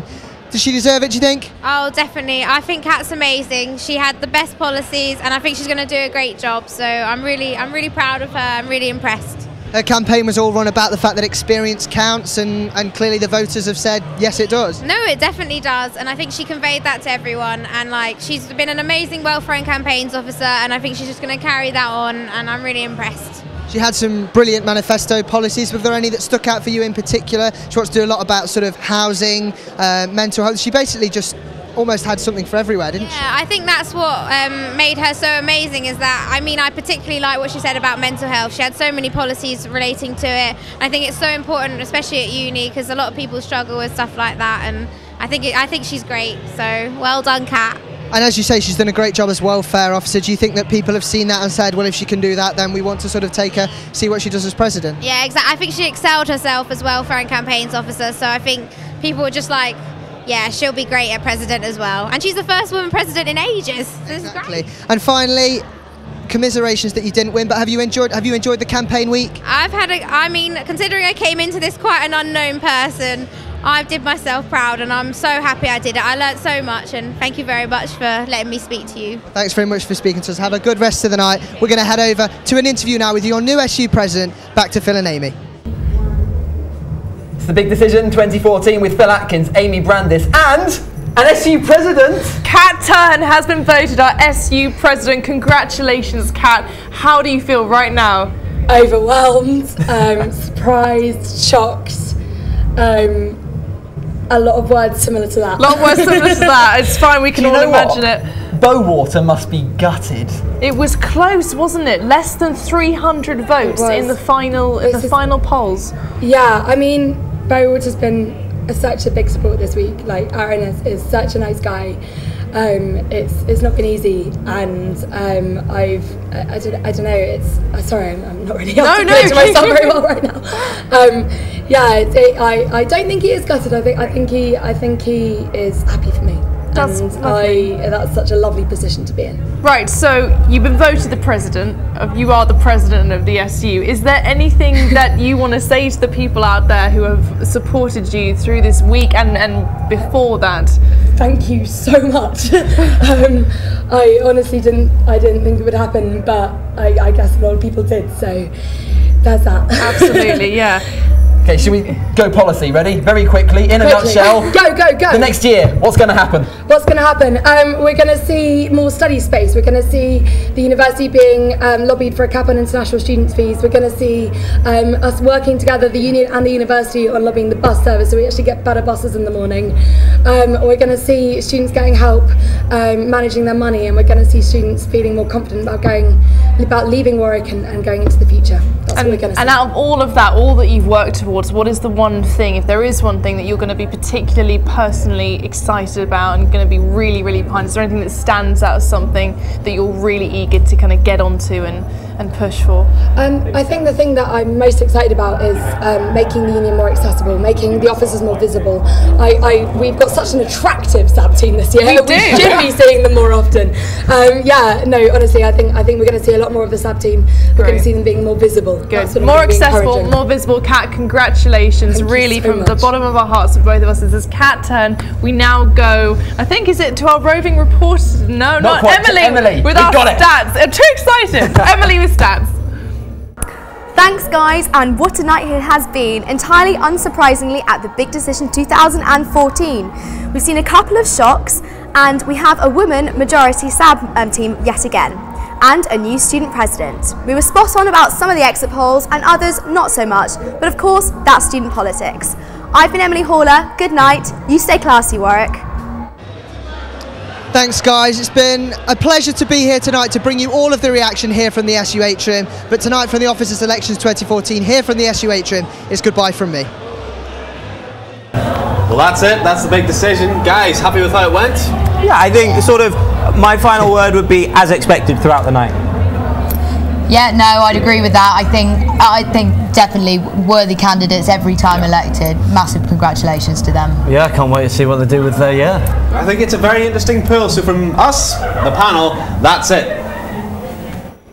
That really is it, as in completely. Big D 2014 is over, it's done and dusted. We have a bloomin' sabbatical team. Thank you very much for joining us tonight. I'm Phil Atkins. And I'm Amy Brandis, and I want to say another thank you for joining us. I think we've got a fantastic SU looking for 2014. Have a wonderful night.